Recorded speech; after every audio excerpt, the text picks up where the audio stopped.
ขวางพลเมืองไทยจะตอก60 ล้านแต่อาณาเขตแคบมากแคบด้วยน้ำใจขาดการเคารพผู้ใหญ่ขาดระเบียบวินัยขาดวัฒนธรรมประเพณีของชาติไทยจะหมดสิ้นไปณ บัดนี้การไปลามาไหว้จึงไม่มีตามโรงเรียนก็หมดแล้วที่จะไปโรงเรียนไหว้พ่อแม่3 หนก็หมดไปแล้วครูไม่สอนไปโรงเรียนต้องไหว้ครูรักครูจำครูแนะครูนำครูพร่ำครูสอนเจอระหว่างทางผู้สูงอายุหรือผู้รัตตัญญูรู้กาลเวลาต้องยกมือไหว้เดี๋ยวนี้ไม่มีแล้วอาตมาว่าเกิดกุริยุคไปไม่รอดคนเข้าวัดอารามเขาจะขนทรายขนดินเข้าวัดเราจะดูสมัยโบราณปู่ย่าตายายไปวัดเขาจะเอาดินไปก้อนเขาไม่ต้องการอยากจะเหยียบดินติดเท้ามาบ้านจึงมีพิธีจุดสงกรานต์ขึ้นปีใหม่ของไทยโบราณจะขนทรายเข้าวัดตักน้ำเข้าวัดคนโบราณจึงร่ำรวยน้ำใจอัธยาศัยดีอารีรอบเอื้อเฟื้อเผื่อแผ่โอบอ้อมอารีวจีไพเราะสงเคราะห์ทุกคนเขาวางตนเป็นกลางปู่ย่าตายายสมัยโบราณจึงอยู่เย็นเป็นสุขเรียกว่าสุโขทัยราชธานีมีปัญญามีเนื้อที่ดินมากหลากหลายเขาไม่ต้องขายเชิญผู้มีปัญญามาอยู่ด้วยกันเชิญญาติสนิทมิตรกระหายมาปลูกเรียนอยู่ด้วยกันเดี๋ยวนี้ไม่มีทั้งพี่น้องยังแย่งที่กันแค่คืบเดียวยังแย่งนี่แหละคนมันขาดน้ำใจขาดการเคารพพ่อแม่เคารพครูบาอาจารย์เคารพปู่ย่าตายายบ้านเกิดเมืองนอนชาติภูมิมาติภูมิของตนมาจนบัดนี้อาตมาว่าจะไปไม่รอดแล้วครูโรงเรียนสอนเด็กนักเรียนอาตมาไปได้ยินมาสอนให้ไหว้พ่อแม่คนเดียวและยืนไหว้ด้วยน่าจะกราบไปว่าพ่อแม่เป็นพระอรหันต์พระในบ้าน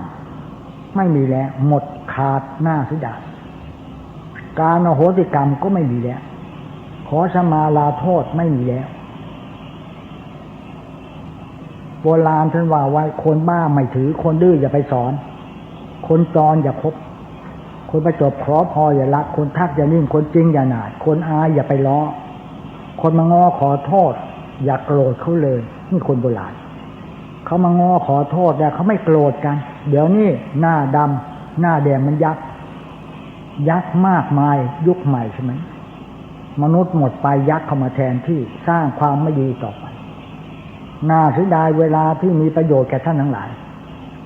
อาตมาว่ากระทรวงศึกษาไปไม่รอดถ้าใครเป็นครูบาอาจารย์ขอฝากผอ.มาที่นี่เยอะไม่เคยสอน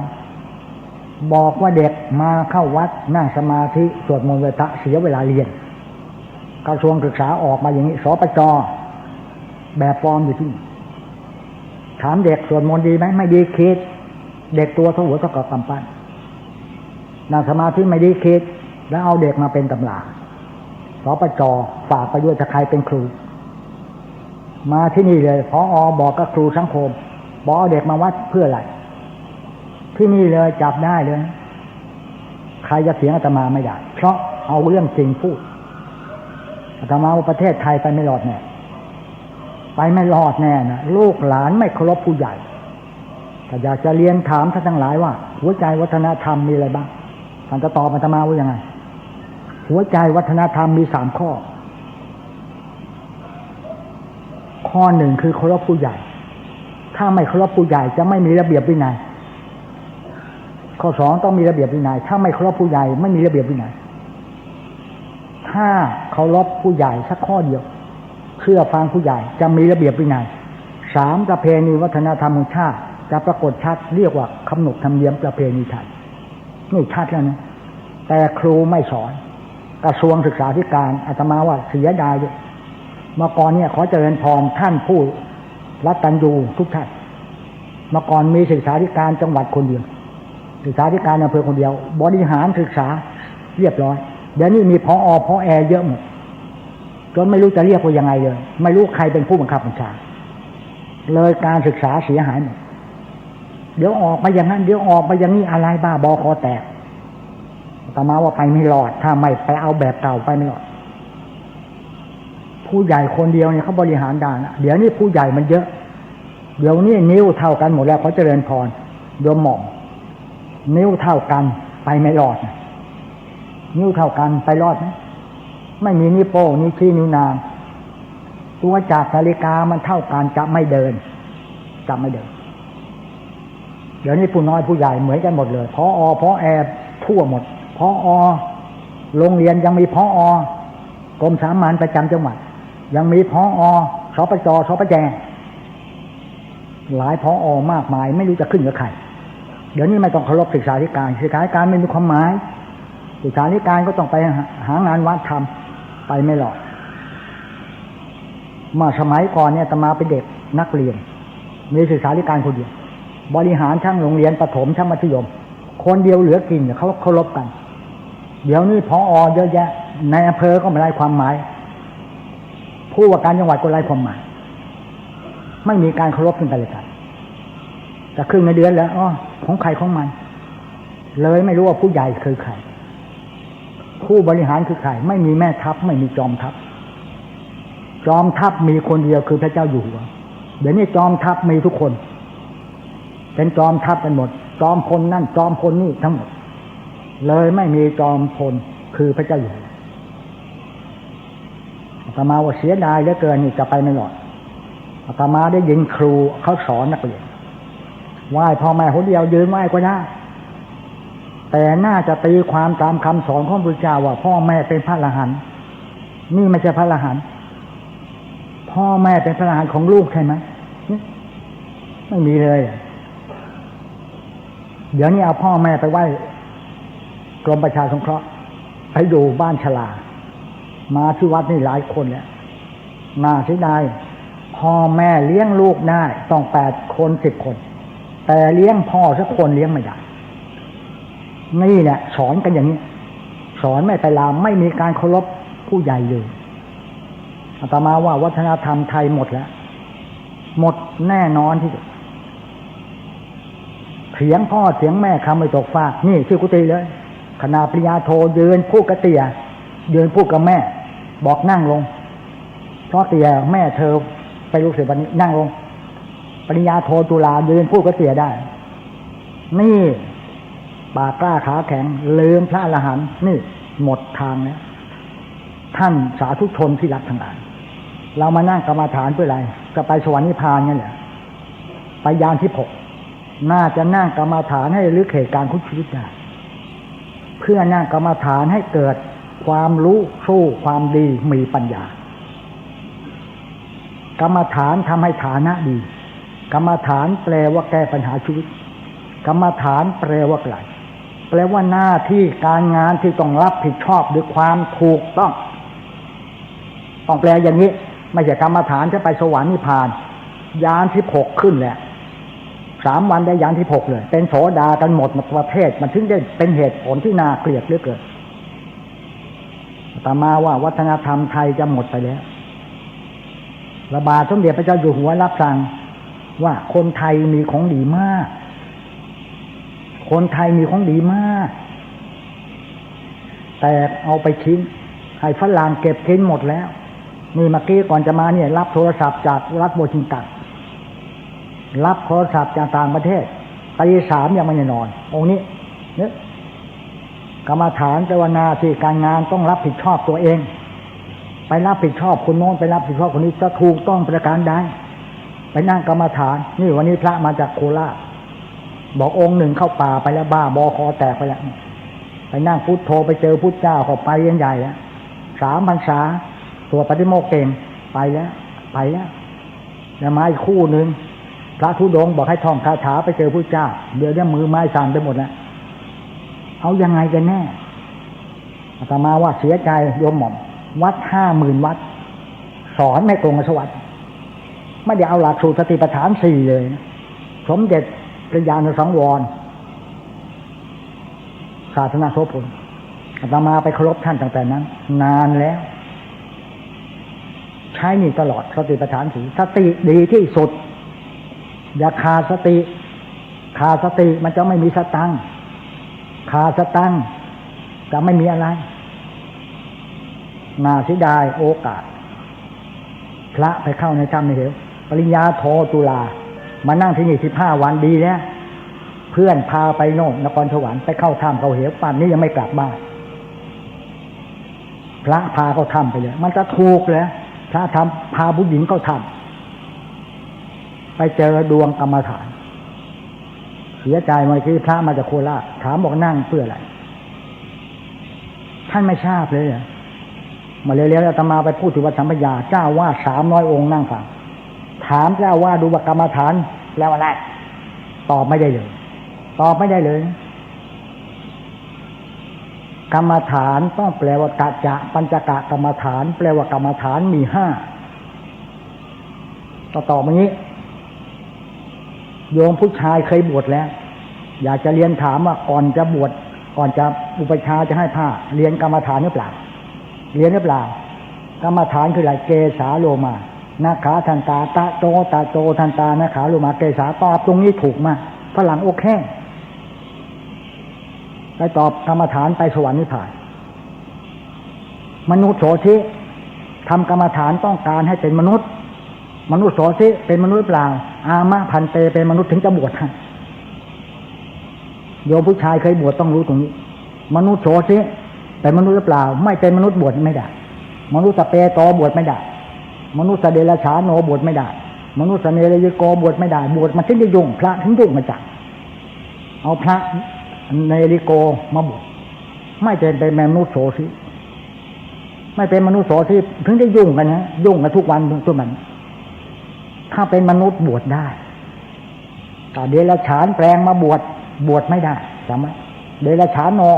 มนุษย์เดรัจฉานโนบวชไม่ได้พญานาคแปลงมาบวชยังต้องให้ศึกษาเดรัจฉานบวชไม่ได้จึงมีการคำถามว่ามนุษย์โสธิโยมผู้ชายจะเคยบวชจะรู้ตรงนี้มนุษย์โสธิอามะพันเตเป็นมนุษย์เจ้าค่ะบวชได้มนุษย์โสธิไม่เป็นมนุษย์บวชไม่ได้กลับไปจะดึงแหมเนี่ยถ้าใครเชื่อพระพุทธเจ้าทำตามจะไม่มีปัญหาเลยนะจะไม่มีปัญหาคนเรามาบวชไม่ได้เป็นมนุษย์เลยมนุษย์เดรัจฉานโนร่างกายเป็นมนุษย์แต่จิตใจเป็นเดรัจฉานขวางคนโน้นขวางคนนี้ไปคนโน้นเตะคนนี้ใครจะทำดีต้องไปขวางนี่แหละจึงใจจะเป็นพระดีจังญาติโยมชายโยมหญิงที่เคารพโยมมาเนี่ยมาบวชไม่ใช่บวชอย่างบวชเนคขมะปฏิบัติธรรมต้องการจะระลึกถึงคุณบิดามารดาข้าป้อนน้ำนมของแม่ได้แน่นอนเนี่ยแล้วแม่ผูกคอตายไม่รู้ว่าแม่ผูกคอตายกลับขึ้นจากนรกได้มีตัวอย่างที่คนบางกะปิ47บัดนี้ไปลองที่ไปดีแล้วแม่ผูกคอตายเมื่อตอนเขายังแบบบอกคนผูกคอตายฆ่าตัวตายเนี่ยทำบุญไม่ถึงต้องนั่งกรรมฐานจะได้มาเข้าฝันเนี่ยเป็นตำราที่เราต้องลงบันทึกไว้จะลงกฎแห่งกรรมไม่ได้เราก็เป็นรองที่ปดีแล้วเป็นผู้หญิงถ้าลงแล้วว่าแม่ฆ่าตัวตายเดี๋ยวก็มาถามมาล่ะเขาเข้าใจผิดคิดว่าน้าเนี่ยเป็นแม่ก็เขาแม่เขาตายผูกคอตายเนี่ยก็ว่าเขายังแบบบอก3 เดือนเท่านั้นเขาจะรู้เรื่องเลยขอฝากญาติโยมมานั่งกรรมฐานไม่ต้องการไปสนค่ะต้องการจะแก้ปัญหาชีวิตแต่บางคนก็พูดผิดว่านั่งกรรมฐานตัดกรรมได้ตัดได้ที่ไหนไม่งั้นอาตมาก็ไม่ต้องคอหักสินะฟ้าผ่าแล้วนะเนี่ยนั่งกรรมฐานต้องการจะใช้กรรมถูกไหมใช่มันหมดในชาตินี้ชาติหน้าจะได้ไม่ต้องมาเกิดไม่ดีเหรอปฏิบัติกรรมฐานต้องการจะรู้กฎแห่งกรรมเนี่ยไม่ปฏิเสธทุกข้อหาต้องใช้แน่นอนเราเป็นหนี้เขาไม่ใช้ยังไงฮะไม่งั้นจะอาตมาจะรู้เหรอว่า14 ตุลาคอท่านจะหักรถจะชนเที่ยง45 2521หมดอายุแล้วแต่เราไม่รอดได้อย่าลืมโยมทุกคนโปรดตั้งใจฟังอาตมาต่ออายุได้กรรมฐานต่ออายุถ้าวันเกิดมานั่งกรรมฐานบอกโยมผู้ชายถ้าวันเกิดกินเหล้านะ ไปเลี้ยงเพื่อนโฮเทลกินเหล้าจดไปเลยหารเลยหารอายุสั้นเลยต้องตายไวขึ้นมานี่โยมจะประจวบคึงไปแล้วจะโยมอะไรจำชื่อไม่ได้ที่เนี่ยกินเหล้ามา40 ปีปัญญานั่งกรรมฐานเลิกเลยบอกหลวงพ่อครับผมกินเหล้ารุ่นเดียวกันตายหมดแล้วไอ้วันเกิดจะกินเหล้ากันหัวลาน้ำตายหมดแล้วเหลือแต่ผมคนเดียวผมต้องนั่งกรรมฐานไม่งั้นผมก็คงตายเนี่ยนี่ใช่ไหมจังหวัดประจวบถ้าวันเกิดนะชัยโยโหเวลกินเหล้าเลี้ยงเพื่อนเสียใจด้วยนะวันเกิดของเราวันตายของแม่น่าจะเลี้ยงแม่ที่ยังมีชีวิตอยู่ได้ไหมไม่มีเลยครูโรงเรียนไม่เคยสอนให้ยืนพูดกับพ่อแม่ให้ไหว้หนเดียวกระทรวงออกมาอย่างนี้เหรอนี่เสียใจด้วยนี่ครูโรงเรียนแถมยาขายยาเสพติดให้เด็กอีกไปรอดนะไปไม่รอดอาตมาว่าเสียใจด้วยตัวใครตัวมันช่วยกันเอาเองตัวใครตัวมันช่วยตัวเองโยมอย่าเอาทุกข์จรมาไว้ในใจได้ไหมมันจะระทมขมขื่นแค่ไหนทั้งรักทั้งแค้นทั้งแน่นซวงหึงหวงหนักหน่วงในหัวใจน่าเสียดายเวลาที่เกิดมาหมดไปแล้วเรียกคืนไม่ได้อย่าคืนไม่ได้ดวงผู้ชายเคยบวชแล้วต้องรู้ว่ากรรมฐานคืออะไรตะจะปัญจกะกรรมฐานมีมาแต่กำเนิดเกิดมันจะท้องมาดานี่คือเกสาโลมาอุปชาให้ก่อนถึงจะห่มผ้านี่เรียกว่าตำราคนคิดให้เป็นมนุษย์สอนเสียไม่เป็นมนุษย์บวชไม่ได้เดี๋ยวนี้บวชกันสร้างพรามนุษย์หรือไม่บวชตะพึดใครมาก็บวชเลยโกนหัวบวชเลยนั่นแหละบวชกล้วยบวชละครบวชทีใส่น้ำกะทิบวชรับบวชร้องบวชครองประเพณีบวชหนีสังขารบวชสารก็สุขบวชสนุกตามเพื่อนอกหักหลักลอยบวชคอยงานบวชสังขารเสื่อมน่าจะบวชด้วยเลื่อมใสไม่เลื่อมใสบวชไม่ได้ทุกวันเดี๋ยว2 วันจะบวชแล้วรัฐมนตรีก็จะบวชกันที่นี่เชิญแต่ต้องท่องได้ต้องรู้จักต้อง1 เดือนวันที่2บวช15 องค์วันนี้บวช15 องค์ไม่ใช่บวชกล้วยนะถ้าบวชกล้วยไปที่อื่นบวชที่อื่นนะไปถึงเช้าเย็นบวชเลยนะแล้วกินโต๊ะเลยนะโต๊ะตีนเลยนะบวชแล้วกินโต๊ะตีนเลยแห่กันใหญ่เลยเสียใจบวชกล้วยบวชฟักทองวัด50,000 วัดคุณยมหม่อมต้องขอพูดวัด50,000 วัดช่วยกันหน่อยได้ไหม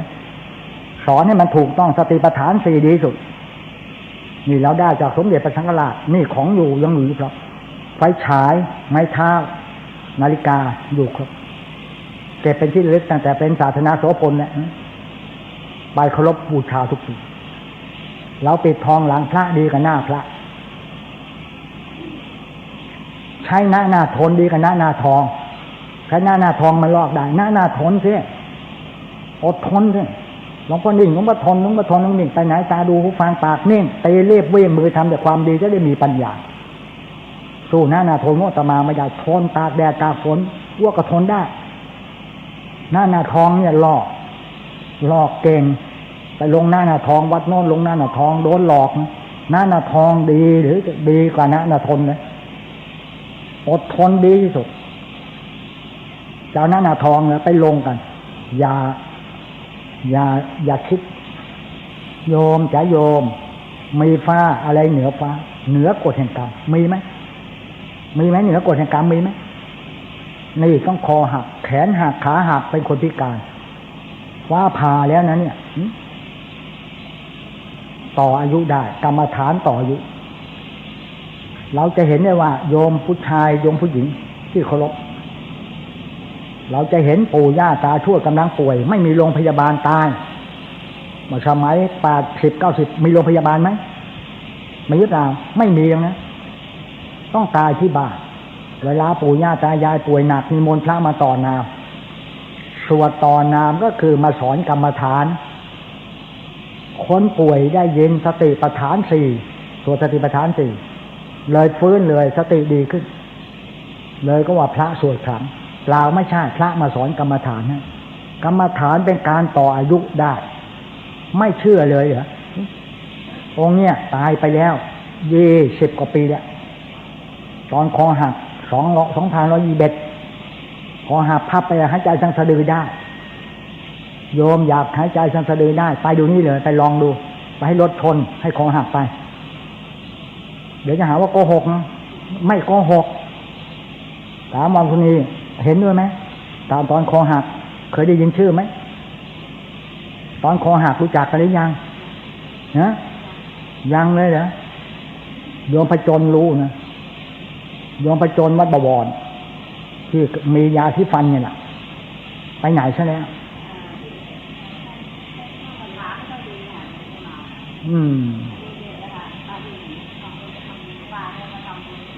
ไม่เป็นไรกรรมฐานต่ออายุได้ถ้าโยมบอกต่อๆกันไปถ้าวันเกิดของลูกให้สวดมนต์มหามกาและงานกรรมฐานอายุจะยืนจะคูณเลยสมบูรณ์แบบถ้าวันเกิดกินเหล้าใช้ย่อโหแตนว่ากินเหล้าแล้วเมาว่าแล้วก็ไปหาเสื้อเดี่ยวเสื้อเดี่ยวแล้วร้องเพลงนะหารเลยรู้จักหารไหมหารให้เหลือสั้นตายทันทีหมดอายุเลยก็ขอประทานโทษคนเราต่ออายุได้ราชการก็ต่ออายุได้อาตมานี่ต่ออายุไม่ได้ตายแล้ว2021ไม่เคยจำไม่ได้มาพบอยู่อาตมาก็มีมือดีอันคอมันหักท้าวเวสสุวรรณเจ้ากรรมนายเวรทั้งหลายข้าพเจ้าคอหักทราบดีข้าพเจ้าหักคอนกไปเลย100ตัวแล้วก็ถกหัวมันหนังนี่ถกหมดขอท้าวเวสสุวรรณเจ้ากรรมนายเวรทั้งหลายถ้าหากข้าพเจ้าใช่นี่มนุษย์หมดขอให้ข้าพเจ้าไปเลยรู้หนทางแล้วว่าเดินทางสายเอกสติปัฏฐาน4รู้แล้วต้องไปทางนี้เนี่ยแต่ข้าพเจ้าใช่นี่มนุษย์ไม่หมดขอให้ข้าพเจ้ามาแก้ตัวหน่อยได้ไหมมาใช้มนุษย์ให้หมดไปโอ้โหฟื้นเลยพวกสายรถไปตกล่องคอติดเลยไหมเราที่ฐานไอ้คนสายรถไอ้บุรุษพยาบาลแหมถ้ากูไม่สายตกล่องมันจะติดแล้วคอแหมต้องให้พระสมเด็จวัดระฆังไปคนละองค์มีบุญคุณน่าจะให้ท้าวเวสสุวรรณนะเจ้ากรรมนายเวรเนาะคอติดเลยปวดตูดเลยเห็นไหมตูดเนี่ยอย่าล้มไปนะถ้ากระแทกตายทุกหลาน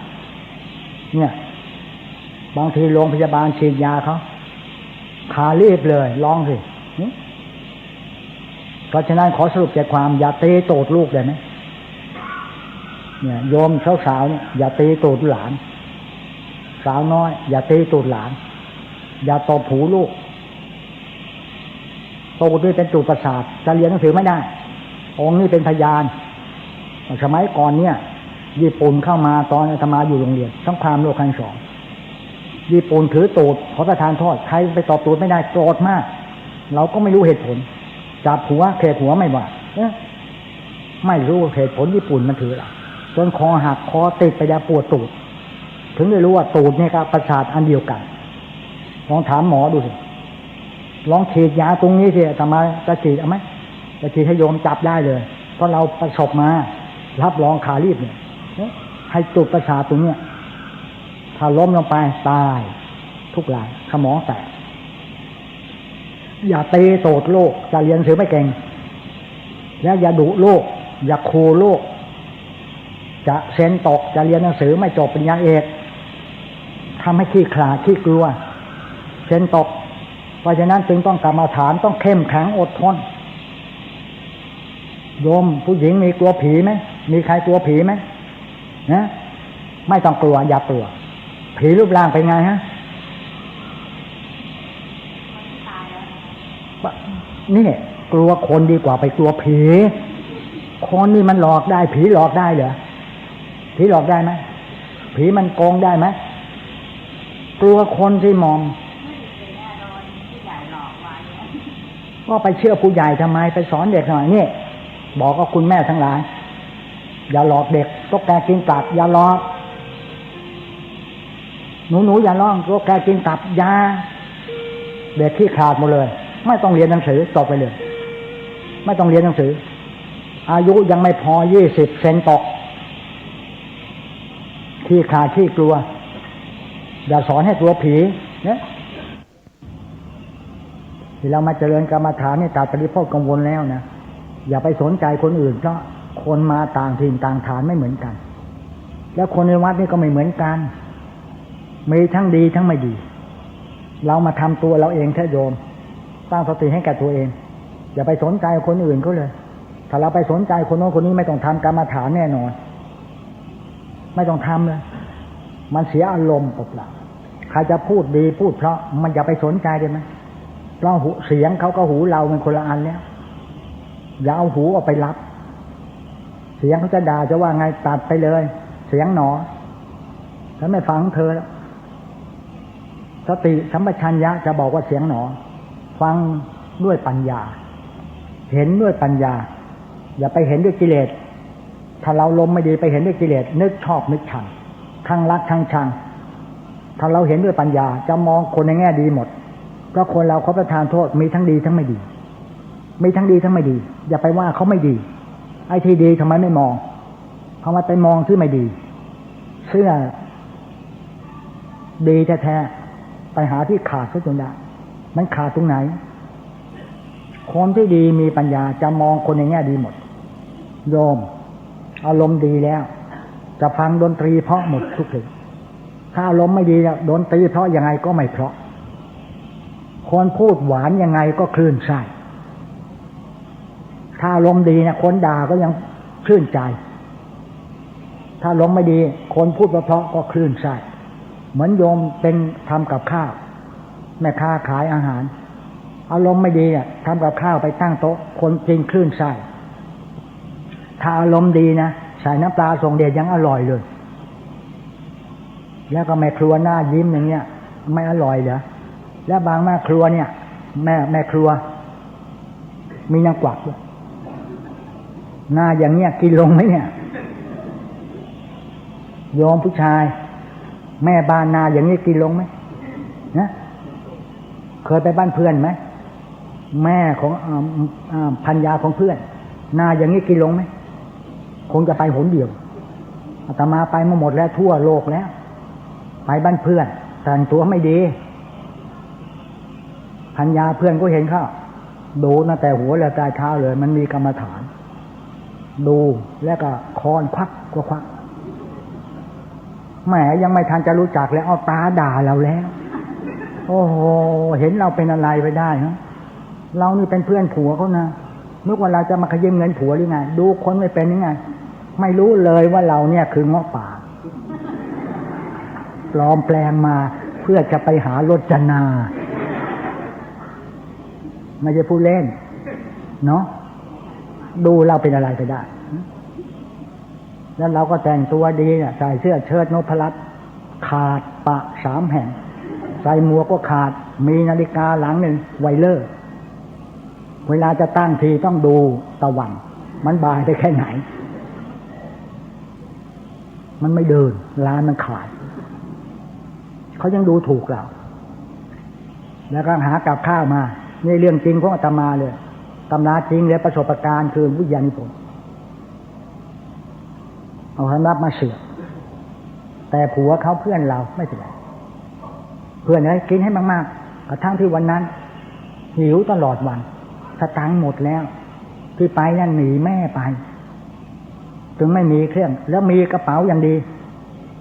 กระเป๋าอย่างดีเลยใครเห็นเขาก็คลื่นไส้กระเป๋าอะไรรู้ไหมมีผ้าผัดน้ำอาบน้ำอยู่ผืนเดียวเสือจันทบูรณ์กระเป๋าเสือจันทบูรณ์รู้จักไหมหรือไม่รู้จักเกิดไม่ทันนะแล้วก็เห็นกระเป๋าเราเขาก็คลื่นไส้เขามีกระเป๋าหนังกันแล้วมีกระเป๋าเสือดีไหมเอากับข้าวมาเสือประวัติศาสตร์ต้องบันทึกแล้วรูปร่างภรรยาเขาสวยคนนี้สวยมากสวยหน้าเปรียบพิลึกแล้วพระราตากข้าวใส่ปากนะแล้วก็แงไปดูคอนพักกินลงไหมเนี่ยกินลงไหม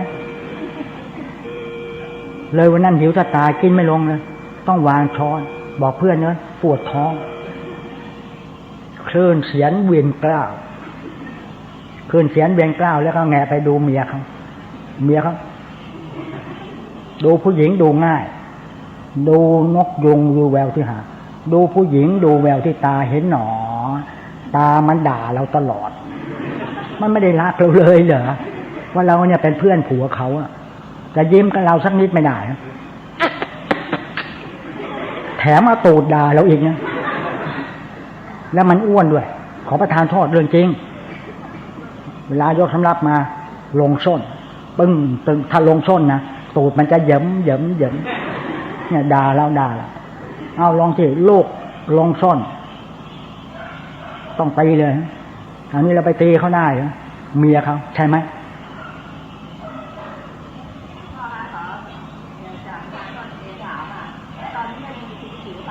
โอ้ตายไปแล้วตอนที่ท่านอยู่แล้วก็เอาข้าวมาถวายไม่เดี๋ยวเล่าก่อนยังมันดูคนไม่ถูกนี่เพื่อนเรานี่ที่เรานี่พิจิตรสถานีวังกรดไปเยี่ยมเพื่อนก่อนจะบวชธรรมากราบในประเทศจะบวชก็หนีแม่ไปหาเพื่อนไปลาเพื่อนโหสิกรรมต่อเพื่อนจะมาบวชเท่านั้นเลยได้ตำราจริงเลยโยมผู้ชายขอประทานโทษถ้าไปเจอมั่งโยมก็กินข้าวไม่ลงเรายังไม่รู้จักกับเขาเลยแสดงมารยาทอย่างไม่ควรเป็นแม่บ้านที่ดีแล้วเนี่ยในเวลาการต่อมาจะมาบอกเพื่อนเนี่ยรถไฟยังอยู่ไหมเราจะไปหาเพื่อนพิษณุโลกนอนพิษณุโลกจากพิจิตรรถ2 ทุ่มยังมีบอกไปส่งว่าขอตังค่ารถด้วยตังไม่มีหมดวันนั้นทั้งวันไม่ได้กินข้าวเลยหิวสักกาประวัติศาสตร์ต้องบันทึกเพราะฉะนั้นแม่บ้านดีสุดผัวไม่ดีไม่เป็นไรแม่บ้านดีสักคนเดียวลูกดีหมดผัวดียังไงแม่บ้านอย่างเนี้ยลูกเอาดีไม่ได้แหมคนนี้มันพกนางกวักมามากแล้วมองเราค้อนตาเราดูตารู้เลยเนี่ยจะรักเราไม่รักถ้ารักเราตามันจะยิ้มถ้าจะเกลียดเราตามันจะแข็งตามันจะกลับตากลับแล้วว่าค้อน3 ชั้นเลยดูคนไม่เป็นไงเนี่ยองค์นี้ดูคนเป็นเห็นหนอนี่เล่าประสบการณ์ให้ฟังแม่บ้านดีสามีเป็นอะไรได้อย่างนี้แม่บ้านเลวสามีเป็นในพลไม่ได้สามีเป็นเจ้าเมืองไม่ได้แม่บ้านไม่ดีสามีเป็นอาเซียไม่ได้เป็นได้แต่เพียงอาเฮียจะตู้เฮียมันจะพูดเล่นนะอันนี้ประวัติศาสตร์ต้องประทับอาตมาก็เดินทางไปพิษณุโลก4 ทุ่มเนี่ยไอ้เพื่อนเราไปดูเวรที่อำเภอเขาเป็นปลัดอำเภอเขาแก่กับเราแต่เรียนชั้นเดียวกันเป็นปลัดอำเภอเขาจะไปอ่ะเขาก็บอกพัญญาเขาว่าเพื่อนมาเราก็หิวข้าวน้ำลายไหลยุบยุบขึ้นไปก็ยกมือไหว้เรามันมืออ่อนเนาะชอบไหว้นิสัยไม่ดีเจอยกมือไหว้คนนอนไหว้คนนี้มือไม้อ่อนเนาะดีไหมดีนะเขาก็ถามบอกคุณทานข้าวยังโอ้อิ่มไม่ต้องมันก็มองหน้าเราบอกอิ่มวันนี้อิ่มมากทานบ้านเพื่อนมาแล้วแล้วเดี๋ยวหายไปเลยบอกคุณเฝ้าบ้านก่อนไปหากับข้าวมาเยอะเราพอเห็นกับข้าวน้ำลายไหลยืดเดี๋ยวสาธิตให้ดู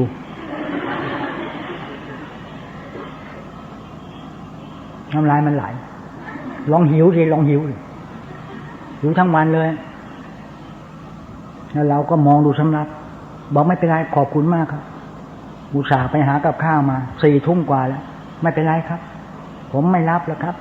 เพราะว่าทานอิ่มมาจากบ้านโน้นอิ่มมากแล้วเขาบอกว่าเดี๋ยวหนูไปตลาดเดี๋ยวกลับมาเนี่ยไปหากาแฟเข้าบ้านก่อนพอเสร็จแล้วทำไงรู้ไหม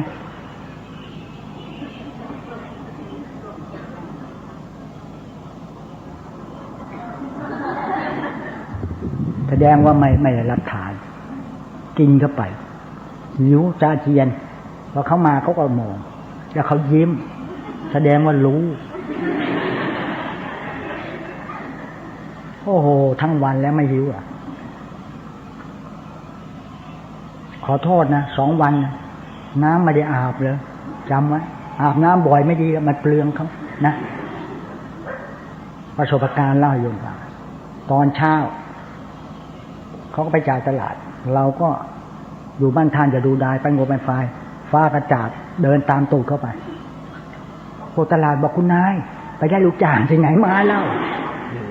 เราก็บอกขอบคุณครับสวัสดีครับผมเพิ่งมาเป็นลูกจ้างเขาเมื่อวานนี้ครับสวัสดีครับเรามันมืออ่อนแต่ตีนไม่อ่อนหรอกตีนแข็งดีไม่ดีเตะเนาะเขาดีผัวเขาเนี่ยไม่เคยพูดกับเราเพราะเราเคยรู้นิสัยดูได้เดือนนึงเลยเดือนนึงช่วยงานเขาบ้านนี้เขามีอาชีพพ่อแม่เขามีอาชีพหาบน้ำมันยางขายขี้ใต้รู้จักขี้ใต้ไหมช่วยเขาต้องเดือนเครื่องต้นเครื่องชงเราหายหมดเลยเขาซื้อให้ใหม่หมดดีไหมนาฬิกาก็ซื้อให้ใหม่ดีไหมแม่บ้านดีทำงานจะตายเห็นไหมโยมเห็นด้วยไหมโยมลองไปเป็นอาตมาที่เขาพูดเพราะอย่างเดียวช่วยเขาทุกอย่างดีไหมมีเมียให้มันได้อย่างเนาะนี่พูดเล่นนะถ้ามีแม่บ้านอย่างนี้ก็จบเลยแม่บ้านบูชานั่งกวักพอเพื่อนผัวมาเห็นไม่ดีประวัติศาสตร์ต้องประทับแต่นักกรรมฐานไม่เป็นนะอันนี้เล่าประสบการณ์ให้โยมฟังที่อาตมาประสบมาอยู่มาเนี่ยไม่ช้าภรรยามีลูก2 คนแล้วก็ตายแต่สามีอยู่ในเวลาการต่อมาเขาก็ย้ายโยกไปเป็นนายอำเภอแล้วก็พาลูกมาวัดแล้วก็2 คนผัวเมียนั่นก็มาที่วัดแต่ไม่ใช่วัดนี้นะที่เราบวชวันนี้นี่เล่าประวัติให้ฟังว่าชีวิตในครอบครัวแม่บ้านดีสักคนเดียวสามีไม่ดีไม่เป็นไรแม่บ้านเขารับแขกเขาหุงข้าวให้เรากินโยมไม่ได้เป็นคนหุงโยมจะดียังไงก็กินไม่ลงแม่บ้านเขาเป็นแม่ครัวแล้วก็เป็นแม่บ้านการเรียนวิทยาศาสตร์แม่แบบแม่แผนแม่เกลือนดีสักคนเดียวลูกดีหมดทั้งบ้านขอฝากไว้สามีเป็นในพลได้เพราะแม่บ้านดีภรรยาไม่ดีเนี่ยสามีเป็นในพลไม่ได้กฎแห่งกรรมจบไว้เลยเพราะงั้นก็ขอฝากญาติโยมผู้หญิงทั้งหลายเราเป็นแม่บ้านการเรียนการวิทยาศาสตร์สอนลูกผู้หญิงไว้ได้แม่แบบแม่แผนแม่แผนทำมาถูกแบบถูกบทจะได้หมดจดหมดเจาะมีลูกดีหมดทุกคนสามีขี้เหล้าเมายาลูกเป็นด็อกเตอร์ได้เพราะแม่บ้านดีเท่านั้นเองพ่อบ้านจะไปเจ้าชู้ไม่เป็นไรจะเล่นการพนันกินเหล้าไม่เป็นไรเหมือนอย่างพวกทางประจวบคีรีขันธ์แม่บ้านดีสักคนเดียวพ่อบ้านเลิกดื่มสุราติดมา40 ปีแล้วเลิกนี่เมื่อวานนี้กลับมารับพวกนักกรรมฐานจังหวัดประจวบคีรีขันธ์แล้วลูกดีหมดเอาลูกมาบวชที่นี่ไม่เล่นการพนันไม่ติดยาเสพติดช่วยพ่อแม่ค้าขายสร้างหลักฐานได้ดีด้วยเพราะนั้นกรรมฐานจึงแก้ปัญหาชีวิตนี่ดีที่สุดแล้วก็สวดทางมัตตาไว้ญาติโยมทั้งหลายลูกจะดีโรคติดยาเสพติดหรืออะไรเนี่ยจะหายพ่อแม่ไม่มีธรรมะเลยไม่ครบวงจรลูกดีไม่ได้อาตมาขอฝากไว้เรื่องจริงอยู่เพราะฉะนั้นกรรมฐานไม่อย่าไปสอนนิพพานเอาลูกเป็นคนดีครอบครัวอยู่เย็นเป็นสุขเพราะฉะนั้นโยมจิตไม่สงบมี8 ประการสมาธิไม่เกิดมีอยู่7 ประการที่พูดซ้ำซากมานานแล้วจิตไม่สงบ1มีไม่พอ2ใช้เวลาว่างเกินไปจิตไม่สงบใช้เวลาว่างเกินไปจิตมันจะคิดให้ไม่ดี3ถูกเบียดเบียนจิตใจจิตไม่สงบ4อวัยวะไม่ตั้งอยู่ความปกติธาตุทั้ง4ขาดไปธาตุใดธาตุหนึ่งขาดจิตท่านจะไม่สงบเลยเดี๋ยวปวดท้องเดี๋ยวก็ลมขึ้นลมลงเดี๋ยวกลายเป็นโน่นเป็นนี่5โรคภัยไข้เจ็บเบียดเบียน6สิ่งแวดล้อมดึงไปทางชั่วไปอยู่ที่สิ่งแวดล้อมไม่ดีจิตท่านจะไม่สงบ7ครอบครัวไม่มีความสุขทะเลาะกันทุกวันจิตท่านจะไม่สงบเลย8มัวเมาใบยมุก หาความสนุกในสังคมจิตจะไม่สงบมี8ประการไม่มีใครเถียงฝรั่งยังเถียงไม่ขึ้นจิตเป็นสมาธิไม่ได้มีอยู่7ประการ1นั่งไม่ถูกวิธี2จิตตกกังวลคิดโน่นคิดนี่อะไรต่ออะไรตกกังวลเนี่ยจิตท่านจะไม่เป็นสมาธิเลย3เหนื่อยใจเหนื่อยกายแบกกระสอบเดี๋ยวก็หายเหนื่อยใจไม่มีทางหายเหนื่อยใจเหลือเกินเหนื่อยใจเหลือเกินทุกข์ใจเหลือเกินเอาทุกข์มาไว้ที่ใจมันจะเหนื่อยใจนี่ข้อ3สมาธิไม่เกิดแน่4โรคภัยไข้เจ็บเบียดเบียน5ราคะเกิด6โทสะเกิด7อโทก็ลมมากระทบอย่างแรงจิตท่านจะไม่เป็นสมาธิถ้าไม่ฝึกไว้ก่อน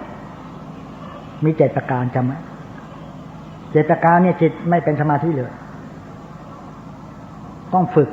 ก็ขอประทานโทษอย่ามาฝึกตอนแก่จะแย่ตอนตาย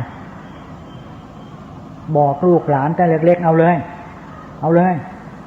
จะไปฝึกตอนแก่นะแก่ๆแล้วจะมาฝึกแล้วเดินจะไม่ไหวอยู่แล้วอ้อยต้องสักกระเท้ายันเตยันตังแล้วจะมานั่งกรรมฐานได้เหรอ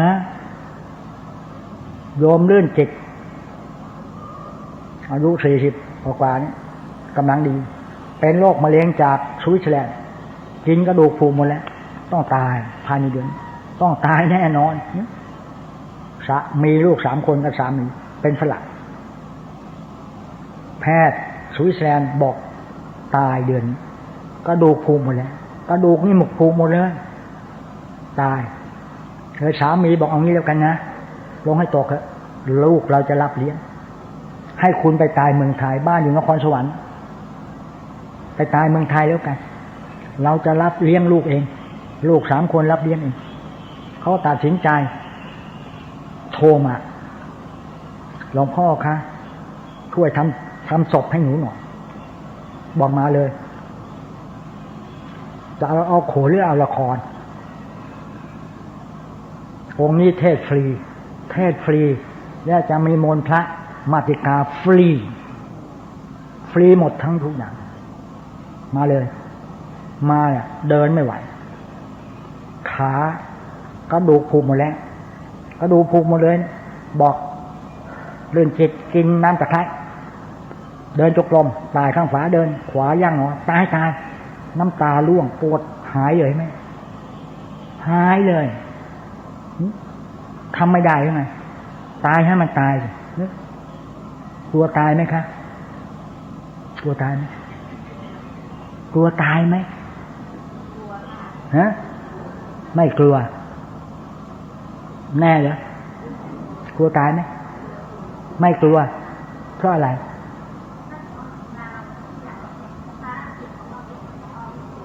ไม่กลัวไม่มีห่วงนะคะไม่ห่วงอะไรแล้วตายอะไรก็สบายงั้นเลยพูดไม่หมดเปลือกต้องพูดอย่างนี้ดิฉันไม่กลัวตายยังไงก็ไม่กลัวตายเป็นตายกันเขาตายกันเยอะแต่หนูยังไม่อยากตายอยู่นี้พูดให้มีสเปคหน่อยไม่อยากยังไม่อยากตายอยู่ที่ถูกไม่ได้พูดเนี่ยหลวงพ่อคะหนูไม่กลัวตายเมื่อไรไม่เป็นไรพอจะตายขึ้นมาหลวงพ่อคะไม่กลัวตายแต่หนูยังไม่อยากตายเดี๋ยวนี้เลยอยากจะอยู่ทำบุญเนี่ยอย่างที่ว่าเนี่ยแล้วจะทำบุญต่อไปอีกก็จะช่วยหลวงพ่อค่ะเลยท้าวเวสสุวรรณก็เห็นเขาอยากจะอยู่ต่อไปเลยให้อายุยืนต่อไปดีไหมนะเอาละให้อยู่คนละ100 ปีได้ไหมนี่บางคนบอกให้อยู่100 ปีนะบอกว่ามากนะพอจะเจ็บจะตายหลวงพ่อค่ะหนู80แล้วค่ะ80เป็นยังเรียกหนูเนี่ยบอกว่าไม่กลัวตายหรอกหลวงพ่อขาจะอยู่รอบวชหลานสักคนพอบวชหลานได้แล้วเนี่ยจะตายแย่หลวงพ่อคะแต่งอีหนูสักนิดหนึ่งหลานคนเล็กแต่งงานจะตายให้มันตายพอแต่งงานเสร็จแล้วจะตายขึ้นมาหลวงพ่อคะ ก็นึกว่าจะทำบุญอีกสักนิดจะทอดกฐินไม่ใช่เรื่องจริงเรื่องจริงนะเนี่ยจริงไหมยอมไม่ต้องกลัวตายไหมเอาละถ้าไม่ใช่พวกกรรมฐานจะไม่พูดเลยจะบอกยาววิเศษของเราเนี่ยรับรอง 100% ไม่ต้องจดมี2อย่างจำไว้นะ1รับทานข้าวไว้2หายใจไว้ไม่ตายไอ้คนที่ตายนั่นมันไม่หายใจใช่ไหมไม่ตายเปรตมาแล้วนี่สงฆ์บอกเปรตไปก่อนรอให้โยมก็ไปที่ห้องก่อนนะแต่หาที่โยมที่ห้องหมด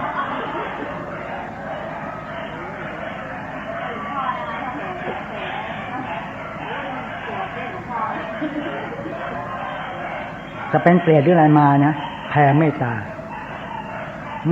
จะสัพพโลกัจฉมิงมานะสัมภาวะเยอปริมาณะขับรถโยมผู้ชายขับรถภาวนาอย่าง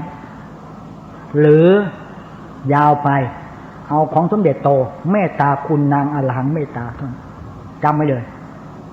เมตตาคุณนางอรหังเมตตาเท่านี้พอแล้วแปลว่าอะไรเมตตา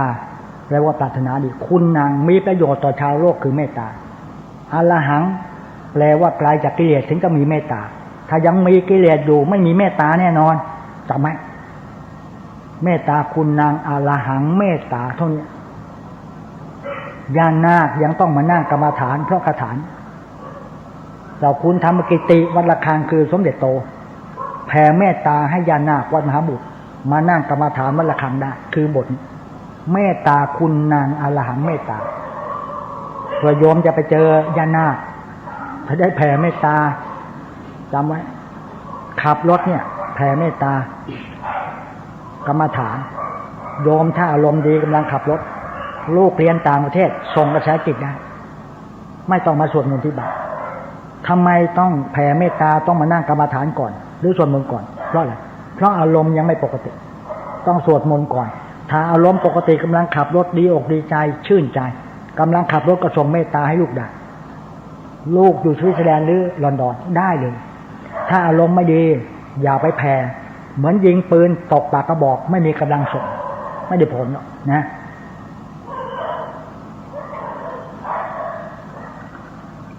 กรรมฐานเขาประทานโทษนะโยมนะมันทำให้จิตเราชื่นและเบิกบานหันษาลื่นลิ้นดีตรีปิฎกหยิบยกไปในใจคือสติปัฏฐานสี่สติสัมปชัญญะแล้วเราไม่ผูกใจเจ็บกับใครไม่ผูกพยาบาทใครไม่อิจฉาใครริษยาใครมีเมตตาเนี่ยตัดตรงนี้ออกไปโยมมีเมตตาส่งกระแสจิตให้ลูกเอ็นทาหรือหลานเอ็นทาหลานจะเข้าแพทย์หมอไม่เคยพลาดส่งให้ลูกให้หลานโยมอาจจะมีหลานมีเหลนก็ได้อาชีวะต้องสวดมนต์ก่อนเนี่ยก็นั่งกรรมฐานก่อนสำหรับจิตมันไม่อยู่ที่อารมณ์ไม่ดีก็ต้องสวดมนต์ก่อนทำไมต้องสวดพุทธคุณถ้าอายุเป็นการต่ออายุทำให้มากเขาไว้ดีกว่าน้อยให้มันมากกว่าอายุมันจะได้ต่ออายุไปคูณหรือบวกนะอย่าหารเลยอย่ามักง่ายมักได้ถ้าอารมณ์ดีแล้วก็แผ่เมตตาถ้าเราผูกใจเจ็บมันจะเป็นเหตุ5ประการถ้าผูกใจเจ็บหรืออิจฉาใคร1เป็นสาเหตุทำให้เกิดความแตกแยกสามัคคี2เป็นอุปสรรคในการประสานงานที่ดี3เป็นการขัดขวางกำลังใจต่อผู้ปฏิบัติงาน4สร้างศัตรูให้กับตัวเอง5ไม่มีความจริงใจกับเพื่อนร่วมงานมี5ประการถ้าเราจิตดีมีเมตตาจะไม่เป็นอย่างนี้เลยจะมีแต่สามัคคีธรรมพี่น้องก็รักกันพี่น้องจะไม่อิจฉาริษยาขอประทานโทษถ้าพี่น้องทะเลาะกันจะแบ่งแยกสมบัติกันโยมอยู่ในกลุ่มนั้นขอให้แผ่เมตตาให้เขาก็เราอย่าเป็นศัตรูกันเลยเราเป็นพี่น้องกันแล้วแผ่ทุกวันได้ผลเลยเขาจะไม่เป็นอริกับเราจะไม่เป็นศัตรูกับเราเพราะฉะนั้นต้องแผ่เมตตาให้ศัตรูเป็นมิตรกับเรา ที่ศัตรูเนี่ยนะไม่ใช่คนอื่นเลยนะส่วนมากเป็นญาติจะเป็นพี่น้องกันเป็นเพื่อนกันแท้ๆเรียนมาด้วยกันยังทำกันซะได้คนอื่นเนี่ยเขาไม่ทำเราเชื่อเราโยมเชื่ออาตมาถ้าคนอื่นเขาไม่ได้มีอะไรรู้จักกับเราเขาไม่ทำไมเราอย่าลืมนะเพื่อนสนิทตัวสำคัญทำได้อย่างหน้าลงคอสองญาติสนิทมิตรสหายทำได้อย่างลงคอโองได้ชัดเจนแต่คนอื่นเนี่ยเขาไม่ทำเราหรอกโยมเขาไม่รู้จักกับเราเพื่อนระวังนะปีนี้มังกรทองอย่าไปเซ็นรับประกันใครนะรู้ไหมเนี่ยอย่าไปเซ็นค้ำประกันใครอย่าไปเป็นในหน้าในนี่ปีนี้ห้าเป็นพี่น้องก็ห้าเอาไหมเดี๋ยวจะเสียท่าเพราะมันปีมังกรทองถ้าคุณไหนขาดคุณธรรมจะกลายเป็นมังกรเหล็กแต่เราจะช่วยเขานะโยมเขามาขยืมเงินโยมปีนี้นะลงให้ตกให้เขาไปเลยถ้าเป็นพี่น้องให้เลยไม่ต้องเอาตอบแทนเพราะไม่ได้คืนต้องคิดหนอก่อนจะให้คิดหนอจะได้คืนไหมหนอไม่ได้หนอให้ไปเลยหนอไม่ต้องเสียเวลาหนอคิดหนอมึงไม่ให้กูหนอกูก็ไม่ให้เขายืมหนอไม่ได้เราเป็นพี่น้องกันถัวเฉลี่ยเดือดร้อนไหมไม่เดือดร้อนเลยเอาไป5 บาทหมดเรื่องไปเดี๋ยวเห็นหนอยิ้มตอนกู้เป็นศัตรูตอนทวงแต่เราก็ไม่ว่าอะไรกันโยมแต่สู้ญาติไม่ได้แต่พี่น้องกันเนี่ยไม้ไผ่ต่างปล้องพี่น้องต่างใจท้องเดียวยังเหมือนกันไม่ได้แต่ญาติเนี่ยหายากญาติการนั้นจะญาติในพระศาสนา1คุ้นเคยกัน2ไปมาหาสู่กันเสมอ3อาศัยได้มีอะไรช่วยเหลือกันตลอดนี่คือญาติเป็นพี่น้องกันไม่มี3ข้อไม่ใช่ญาติเป็นแต่พี่น้องท้องเดียวกันญาติเนี่ยต้องคุ้นกันรู้ใจกันด้วยไปมาหาสู่กันเสมอมีอะไรทุกข์โศกโรคภัยต้องช่วยกันได้ถ้าช่วยกันไม่ได้ไม่ใช่ญาติถูกไหมอาตมาพูดถูกไหมนี่ญาติต้องเอา3อย่างบวชเป็นญาติกับพระศาสนาโยมมานั่งปฏิบัติเนี่ยเป็นญาติศาสนามีธรรมะประจำใจนี่เรียกว่าญาติญาติการนั่นจะบวชนี่เป็นญาติในพระศาสนาไม่ใช่นุ่งเหลืองห่มเหลืองเป็นญาติบวช3 วัน 7 วันจะเป็นญาติได้ไงนะไม่รู้มองไม่เห็นนี่เอาธรรมะไปไว้ในใจเอาศาสนาไว้ในใจศีลสมาธิปัญญาไว้ในใจไตรสิกขา3เหลือ2มีสติสัมปชัญญะมีสติสัมปชัญญะอย่าขาดสติอย่าขาดสติอย่าขาดสติอย่าขาดความรู้ตัวรู้ทั่วรู้กาลเทศะวิจารขณะรู้บาปรู้บุญรู้คุณรู้โทษรู้สิ่งที่เป็นประโยชน์ไม่เปรียบเท่านี้พอ1ไม่ประมาทอยู่ด้วยความไม่ประมาทเท่านี้พอแล้วนี่นะเป็นญาติศาสนาโยมจะไปสร้างศาลาสัก10 หลังก็ไม่เป็นญาติถ้าไม่มีหลักไม่มีสติสัมปชัญญะเลยไม่รู้คำสอนพุทธเจ้ามีแต่ให้กับช่วยโยมเราเป็นญาติกันต้องช่วยกันมีอะไรก็ช่วยเหลือกันขาดเหลือเผื่อฝ่ายก็ต้องช่วยกันปลูกเรือนก็ต้องช่วยกันแต่พี่น้องท้องเดียวกันช่วยอะไรกันไม่ได้ไม่ใช่ญาติจำไว้เป็นพี่น้องท้องเดียวกันมาหน้าเหมือนยักษ์เอวยักษ์ไหล่ยักษ์เหนือยักษ์ตายยักษ์ยอกเดี๋ยวนี้มนุษย์หายากเดี๋ยวนี้ไปไหนก็มีแต่บ้านยักษ์มาเร็วๆนี่ไปกรุงเทพมาเนี่ยมันไม่ใช่เร็ว3 ปีแล้วไปกรุงเทพมาต้องขอเจริญพรลาเลยนึกว่าบ้านมนุษย์ไปเจอยักษ์ค่ะผัวเมียทะเลาะกันในห้องนึกว่าเราไม่ได้ยินหูเรานี่มันแปลกเวลากระซิบได้ยินเลยเขาด่ากันในห้องได้ยินออกมาที่หูเราแล้วลูกเอาแก้วมาตกแต่เพลงตบพวกโยม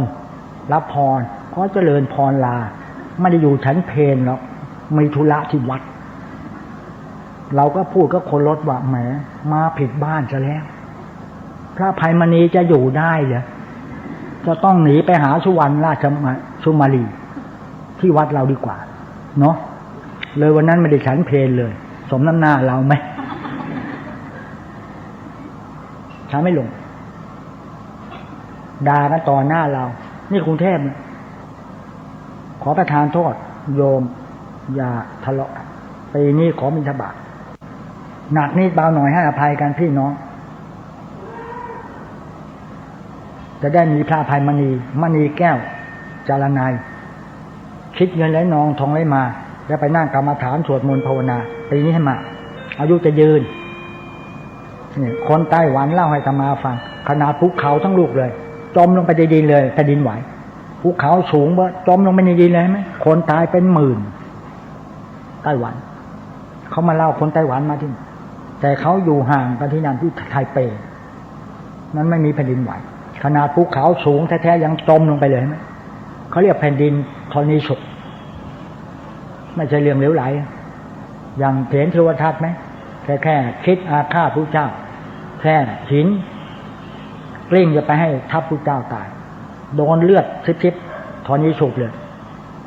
อริยูปวาอันตรายคิดไม่ดีกับผู้ทรงศีลทรงธรรมและผู้มีพระคุณคิดไม่ดีกับพ่อแม่เป็นอันตรายแน่นอนคิดไม่ดีกับครูบาอาจารย์เป็นอันตรายเกิดขึ้นมี5อย่างกิเลสอันตรายเกิดจากกิเลสโลภโกรธหลงเกิดจากอันตรายกิเลสกรรมอันตรายที่อันตรายเกิดจากการกระทำวิปากรรมอันตรายเกิดจากวิบากกรรมไม่ชาติก่อนเกิดอันตรายอยู่นี้อริยูปวาอันตรายเกิดจากการจ้วงจับพระเรียเจ้าจ้วงจับกับพ่อแม่และผู้มีบุญคุณครูบาอาจารย์จะเกิดอันตรายในปัจจุบันเกิดแผ่นดินไหวเกิดธรณีฉุกได้บางทีคิดไม่ดีกับพ่อแม่ก็เจ๊งกระทั่งที่พ่อแม่ไม่รู้เลยพ่อแม่จะดีชั่วประการใดอยากคิดไม่ดีเพียงแต่คิดเราก็เจ๊งแล้วไม่ต้องลงมือทำก็ขอฝ่ายญาติโยมกรรมฐานคือแผ่เมตตานั่งกรรมฐานให้พ่อให้แม่แล้วก็โยมมีบุตรธิดาจะถึงหมดถ้า7ชั่วโคตรเซนลิขิตโดเดียวกันไม่ต้องเอาชื่อถึงพ่อแม่ปู่ย่าตายายลูกหลานถึงหมดไม่ต้องเอาชื่อท่านนอกประเด็นนี่เคยสะพ้ายต้องเอาชื่อเป็นเพื่อนนอกประเด็นต้องเอาชื่อถ้าเป็นสายโลหิตเดียวกันไม่ต้องเอาชื่อถึงหมดโยมทำเนี่ยถึงปู่ย่าตายายโยมทำถึงลูกถึงหลานถึงแน่นอนเมื่อยังโยมมีลูกเราเป็นลูกของพ่อแม่เราทำดีอย่างเดียวพ่อแม่ก็ชื่นใจเนี่ยเท่านี้ปัญหาอยู่ตรงถ้าเราเป็นพ่อแม่ทะเลาะกันไม่ได้สร้างความดีลูกจะไม่สบายใจฉันใดก็ฉันนั้นเช่นเดียวกันถ้าพ่อแม่ทะเลาะกันเราเป็นลูกก็ไม่สบายใจถ้าเราเป็นพ่อแม่ลูกมันลบกันอย่างเนี้ยทำไมเอาไหนเราไม่สบายใจเหรอนี่ชั้นใดก็เช่นเดียวกันวันนี้ก็เวลาพอสมควรเนี่ยเอาวันนี้ก็ขออนุโมทนาสาธุการแก่โยมด้วยขอให้ตั้งใจสวดมนต์เป็นนิจอธิษฐานจิตเป็นประจำอโหสิกรรมก่อนค่อยแผ่เมตตาอโหสิกรรมก่อนแล้วค่อยแผ่เมตตาถึงจะได้ผลเรายังผูกใจเจ็บใครอิจฉาใครแผ่เมตตาไม่ออกต้องอโหสิกรรมไม่โกรธไม่เกลียดไม่ผูกพยาบาทฆ่าพิเวรต่อท่านผู้ใดกรรมดีจะแผ่ผลไปถึงลูกหลานและบิดามารดาปู่ย่าตายายสมปรารถนาทุกประการก็ขออำนาจคุณพระศรีรัตนตรัยอำนาจคุณผู้ชนทั้งหลายโปรดประทานพรให้ญาติโยมผู้ปฏิบัติธรรมบวชเนกขัมมะปฏิบัติ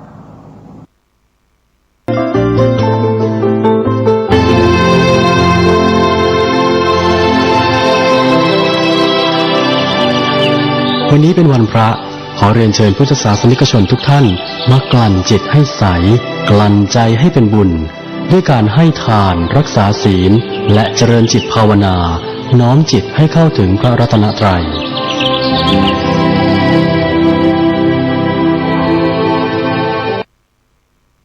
ท่านในวันนี้ล่าช้าเวลาไปก็อยากรอพระป่าพวกมันโป่งเขาไปทอดพระป่ามาที่วันนี้แต่เขาจะเลยไปในน้ำป่าจากไปเชื่อกันด้วยเลยรถเสียก็ต้องเกิดจะเปลี่ยนแล้วได้ 4-5 ชั่วโมงแต่จะมานี่ได้ก็หมดบ้านโป่งโพธารามโรงพยาบาลบ้านโป่งถ้าไม่เสียเวลาราชาเป็นเรื่องธรรมดาอนิจจังทุกขังอนัตตาของไม่แน่นอนรถน็อตมันหลุดเพลามันหลุดที่ยังไงไม่ทราบต้องก็จะเปลี่ยนรถได้ จะหารถในกรุงเทพมาเปลี่ยนรถบริษัทเดียวกันก็ช้าไม่จะเป็นเรื่องเลวไหลเรื่องธรรมดาท่านทั้งหลายอย่าจับมั่นให้มันตายไปไหนก็ปลงให้มันตกรถจะไปดีๆก็เสียได้เรานัดเพื่อนไว้เราก็ไปไม่ได้ปวดท้องปวดหัวเป็นไข้ก็เป็นได้อย่าคิดว่ามันแน่นอนเสมอไปอะไรในโลกมีความแน่นอนไหมมีความจริงใจไหมไม่มีเลย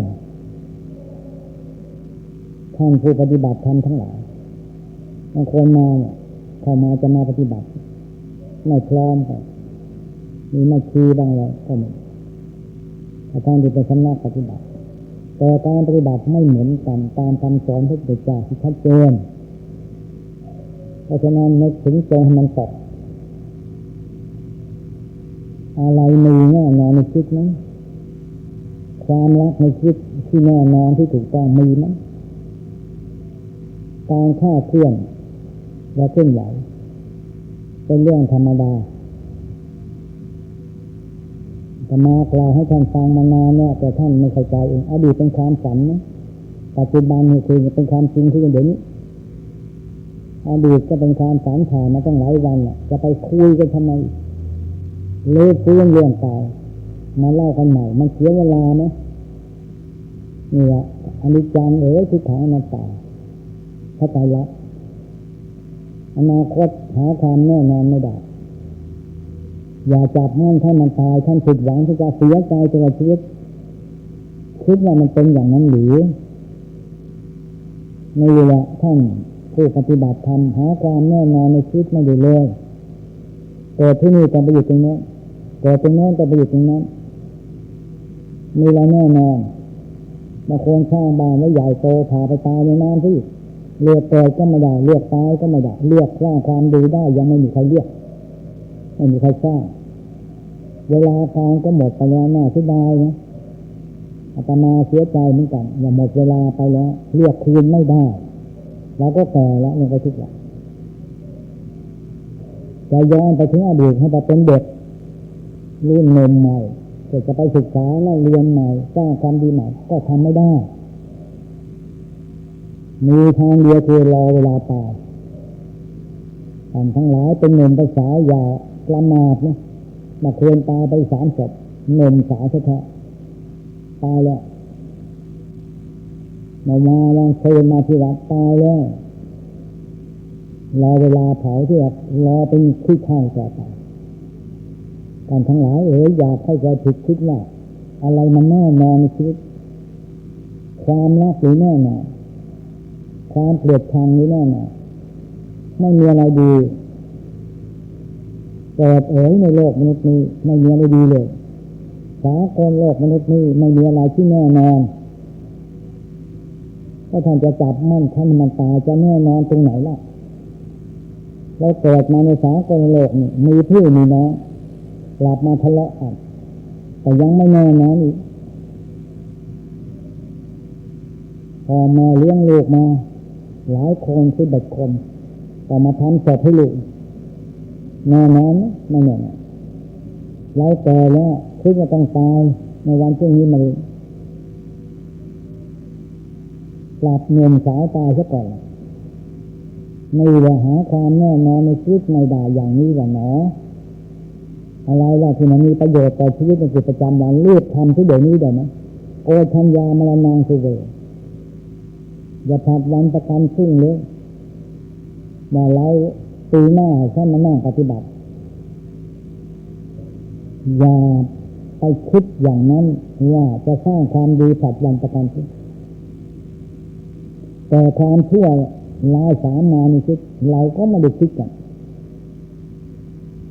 เราทำตามน้ำเพลน้ำใจถูกใจเมื่อไรเป็นการถูกต้องแต่ถ้ามาจะตีความให้ชัดเจนกว่านี้ถูกใจก็เป็นการถูกต้องไม่ใช่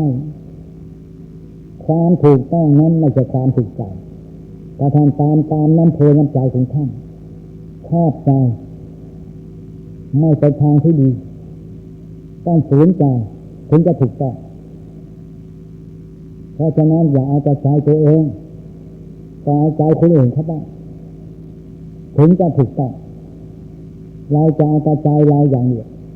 ไม่ได้เห็นใจคนอื่นเขาเลยแล้วเราจะรู้ว่าใครผิดใครถูกไปกันใดเราก็จะเข้าข้างตัวเราเองตลอดนะโยมนะตลอดรายการของเราถูกเขาผิด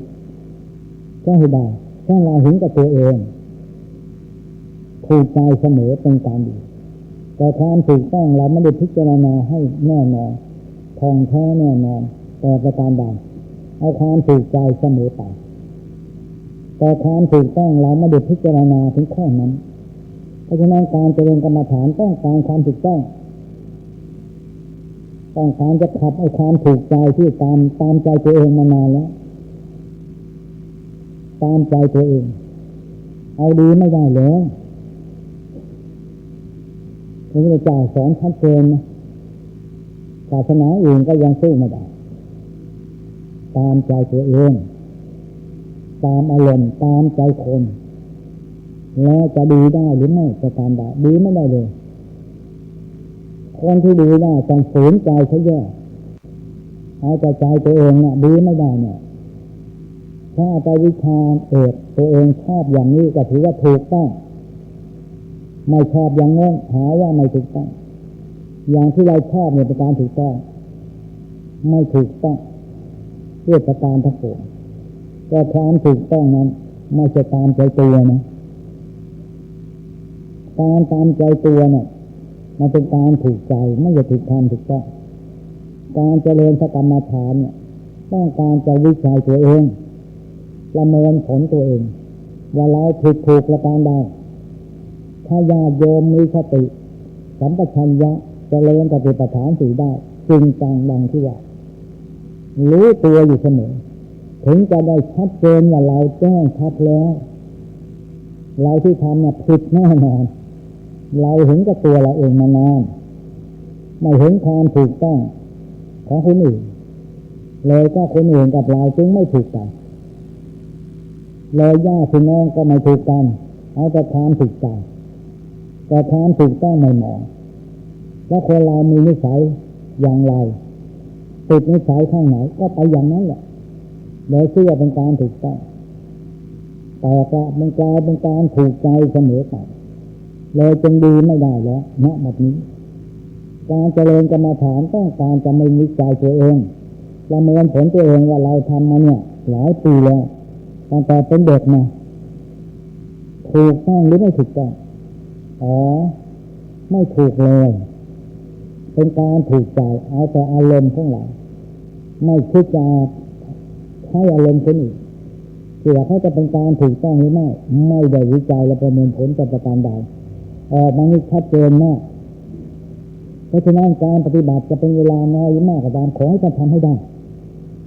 ฝึกให้ได้ฝึกไปแล้วเดินจงกรมยืนหน่อย5 ครั้งได้เมื่อไหร่ท่านจะรู้ตัวเองว่าท่านจะทำถูกต้องหรือผิดจัดเอาแต่อารมณ์ตลอดมาถ้าคนเอาแต่อารมณ์นะไม่ดูอารมณ์คนอื่นเขาบ้างเอาแต่ความถูกใจเสมอไปความถูกต้องก็หายไปเลยความยุติธรรมก็ไม่มีความซื่อสัตย์สุจริตก็ไม่มีด้วยคนซื่อสัตย์นี่หายากมากไม่มีความยุติธรรมในโลกนี้เทศนากล่าวว่าความยุติธรรมของโลกหามีมากก็เพราะคนเราขาดเหตุขาดผลขาดสติสัมปชัญญะขาดตัวปัญญาแต่จะเรียนถามโยมขึ้นมาว่าราคะโทสะโมหะมันเกิดมาเนี่ยจะแก้ด้วยอะไรจะแก้ด้วยอะไรจะใช่แล้วมาแก้โยมก็จะตอบไม่ถูกต้องถ้ามีโลภโกรธหลงขึ้นมาราคะทินาโทสะทินาโมหะทินาอาทิตตังร้อนอย่างไฟร้อนอย่างพระอาทิตย์คือราคะคือโทสะนี่ร้อนอย่างไฟเผาผลาญเราตลอดเลยตามไม่มีความเย็นใจเลยการจะอะไรมาเป็นเอามาเปรียบพระพุทธเจ้าสอนอย่างไรถึงจะแก้ไขราคะโทสะมันร้อนรนทนไม่ไหว ร้องกลุ่มหัวใจแทบจะไปไม่รอดร้องอกร้องใจนั้นไฟเผาของร้องรักหักหัวใจร้องอะไรล่ะร้องลุ่มกลุ่มใจหนักอกหนักใจไม่ใช่นะจะอะไรแก้จะแก้ด้วยอะไรจะใช้อะไรแก้ตอบได้คำเดียวใช้ปัญญาแก้ตัวปัญญานี่สำคัญประโยชน์ที่มาเจริญกรรมฐานถ้าทำได้จริงจะเกิดปัญญาทันทีปัญญาเกิดมันก็ตัวเลยนี่แหละตัวปัญญาในตัวเนี่ยจะได้รู้เองว่าเราเนี่ยถูกต้องหรือถูกใจปัญญารอบรู้ปัญญาแสดงออกมาปัญญาตัวนี้สำคัญมากรอบรู้ในสิ่งที่ควรรู้กาลเทศะจิตาลักษณะรู้ถึงบาปรู้บุญคุณโทษประโยชน์จะเป็นประโยชน์ไม่เป็นประโยชน์รู้ละเอียดรู้อ่อนรู้ผ่อนอารมณ์รู้ผ่อนคลายอะไรควรไม่ควรรู้จักกาลเทศะจิตาลักษณะรู้จักเด็กรู้จักผู้ใหญ่รู้ด้วยเมตตาพรหมวิหารธรรมอย่างนี้เรียกว่าตัวปัญญารอบรู้ของจริงปัญญานี่เป็นตัวของจริงไม่ใช่รู้ของไม่จริงเราเดี๋ยวนี้ไปเอาของไม่จริงเอาที่จริงไม่ชอบไปชอบที่ไม่จริงเอาที่ได้ไม่เอาไปเอาที่ไม่ได้แต่หน้าที่ได้เวลาที่มีประโยชน์สำหรับท่านไม่ใช่น้อยเพราะฉะนั้นถามดูตัวปัญญาเพราะฉะนั้นพระพุทธเจ้าสอนให้เรามีปัญญาในตัวจะแก้ปัญหาได้อย่างดีที่สุดปัญญาได้มาจากไหนได้มาจากเจริญพระกรรมฐานมีสติสัมปชัญญะกำหนดรู้ตัวอยู่เสมอมีโกรธโลภหลงในจิตก็กำหนดที่ลิ้นปีเนี่ยเสียใจหนอขอให้ผู้ปฏิบัติทำให้ได้ตามนี้โกรธอย่าฝ่าความโกรธนะใช้ปัญญากำหนดนี่แปลว่าอะไรแปลว่าตั้งสติให้รู้ถึงตัวปัญญาถ้ามีปัญญาเมื่อไหร่ความโกรธจะหายไปเลยจะไปโกรธเขาทำไมโกรธสามีโกรธภรรยาโกรธลูกหรือโกรธเพื่อนแต่สติสัมปชัญญะกำหนดว่าโกรธหนอหายใจยาวๆปัญญามันจะบอกเลยว่าไปโกรธเขาทำไมมันเสียสมองใครเครียดทำให้เสียงานเสียการขายของควรจะได้จับขายไม่ได้ติดต่องานควรจะได้จับไม่ได้เลยเพราะฝากความโกรธอารมณ์ค้างไปเหนือมาใต้อารมณ์ค้างตลอดไปติดต่องานไม่ได้เลยออเดอร์ก็ไม่ได้หมดสัญญาเขาไม่เย็นชนชอบตัวนี้เป็นตัวสำคัญเพราะฉะนั้นทำอะไรก็ใช้ปัญญานี่จะเย็นมากมันมีร้อนราคะทินาโทสะทินาโมหะทินาอาทิตตังร้อนอย่างดวงอาทิตย์ร้อนอย่างไฟเผาขอนหัวใจร้อนลุ่มกลุ่มใจตลอดคนที่กลุ่มใจเนี่ยร้อนล้นมากทำอะไรไม่ได้ผลจะขายที่ก็ไม่ได้จะขายของก็ไม่ได้คนร้อนเนี่ยสู้เย็นไม่ได้เย็นเนี่ยน้ำมันจะเกาะตัวมันน้ำแข็งแต่เลื่อมรักสามัคคีสร้างความดีในสังคมเย็นถ้าร้อนขึ้นมาน้ำจะละลายตัวเลยจะไหลลงดินไปหมดเลยขาดความสามัคคีมีปัญญาตัวปัญญาก็หายไปด้วยชัดเจนเนี่ยตัวนี้ชัดเจนมากไม่ใช่ว่ามานั่งกรรมฐานที่จะไปสวรรค์ปณิพานได้ยาน16ได้โสยตัวอย่าง3 วันอันดับยานกันเลยไม่ใช่ก็เอาตรงนี้ให้ได้ท่านมีสตินะถ้ามีสติสัมปชัญญะจะอดทนไปสมัครต่อสู้เลยเป็นนักต่อสู้แน่นอนความรู้เป็นสมัครชนะจ่าความสามารถไปสมัครชนะประกอบคือความมีระเบียบที่ชนิดเป็นสมัครของผู้ดีต้องมีระเบียบมีระบบคนที่มีระเบียบระบบก็คือตัวปัญญารอบรู้ในกองการทั้งขานจะได้อ่านตัวออกจะได้บอกตัวได้จะได้ใช้ตัวต้นจะได้เห็นตัวตายจะได้คลายทิฏฐิจะได้ยันดีชอบจะได้ประกอบกุศลแต่จะได้ผลนานเป็นหลักฐานสำคัญเอาแต่ช่างขึ้นมาดูแต่ถือขึ้นมาช่างนี่ชัดเจนมากถ้าเราไม่มีตัวปัญญาจะไม่มีความอดทนจะไม่ต่อสู้อะไรทำงานไม่สำเร็จเพราะฉะนั้นบริษัทแต่บริษัทร้านค้าแต่ร้านค้าขายของเหมือนกันทำไมเราสู้เขาไม่ได้ไปดูเขาสิทำไมเราสู้เขาไม่ได้ข้อไหน ไปวิจัยประเมินผลดูเดี๋ยวเรารู้เลยเห็นหนอเราสู้เขาไม่ได้ตอนที่มันอดทนนี่โรงงานนี่เขาอดทนเล็กน้อยทำงานยังคืนเลยตลอดรายการเขาสามัคคีพร้อมเพรียงกันดีนี่คือตัวปัญญาบริวารมาน้ำใจดีบริวารหนีน้ำใจแห้งบริวารแห้งน้ำใจแห้งบริวารมาเพราะน้ำใจดีบริวารหนีเพราะน้ำใจแห้งบริวารการแก้เพราะเรามันยุติธรรมมันมีชัดเจนถ้าเราดีมีปัญญาถ้าเราเป็นเจ้าของบริษัทหรือเป็นเจ้าของบ้านหรือเจ้าของโครงการนี้ต้องมีครบวงจรมีทั้งเมตตาปราณีอารีเอื้อเพื่อขาดเหลือให้ดูกันโครงการท่านจะไปสำเร็จนี่คือตัวปัญญาได้แก่กรรมฐานแก้ไขปัญหาชีวิตไม่ใช่มานั่งจริงๆจังแล้วกลับไปแล้วเลิกเลยไม่ได้อะไรเลยนะเห็นด้วยปัญญาหน่อยได้ไหมเห็นด้วยปัญญาจะบ่งบอกให้เราทราบว่าคนนี้คบได้คนนั้นคบไม่ได้ปัญญาเล็กเองเห็นหัวไม่มีต้องตายคืนนี้ไม่เสร็จละลองต่อให้สิแห่ไม่ตายเลยเห็นคือหัวโผล่มารับรองไม่ตายแค่ทางเหลืองไปแค่เป็นอมตะเท่านี้ทำได้นะอ่านออกบอกได้ใช่เป็นอ่านก็ไม่ออกบอกไม่ได้ใช่ไม่เป็นเราอ่านตัวไม่ออกบอกไม่ได้เราจะไปอ่านคนอื่นออกนะดูก็ไม่รู้เรื่องรู้ว่าจะเป็นหญิงหรือชายแต่ดูให้มันเล็กเข้าไปหน่อยได้ไหมเป็นสาวหรือแค่เป็นคนแก่หรือเป็นแม่ใหม่แบบไหนหัวตายหรือหัวล้างหรือหัวทิ้งเห็นเธอเจาะให้ลึกอย่างนี้ไม่ใจเห็นว่ารูปร่างสวยเช่นกันนะเธอรูปร่างเธอไม่เป็นท่าแต่น้ำใจงามหาว่าเขาไม่คนไม่ดีไม่ได้มองกันในแง่ดีแห่งปัญญามองในแง่ร้ายเห็นด้วยปัญญาหน่อยได้ไหมการเจริญกรรมฐานต้องการใช้ปัญญายอมมีร้อนรนทนไม่ไหวมีราคะโทสะโมหะไฟเผาอยู่ในดวงใจนอนไม่หลับคืนไม่ได้นอนไม่หลับครอบครัวไม่มีความสุขสามีเจ้าชู้สามีไม่เอาไหนสามีเรื่องการพนัน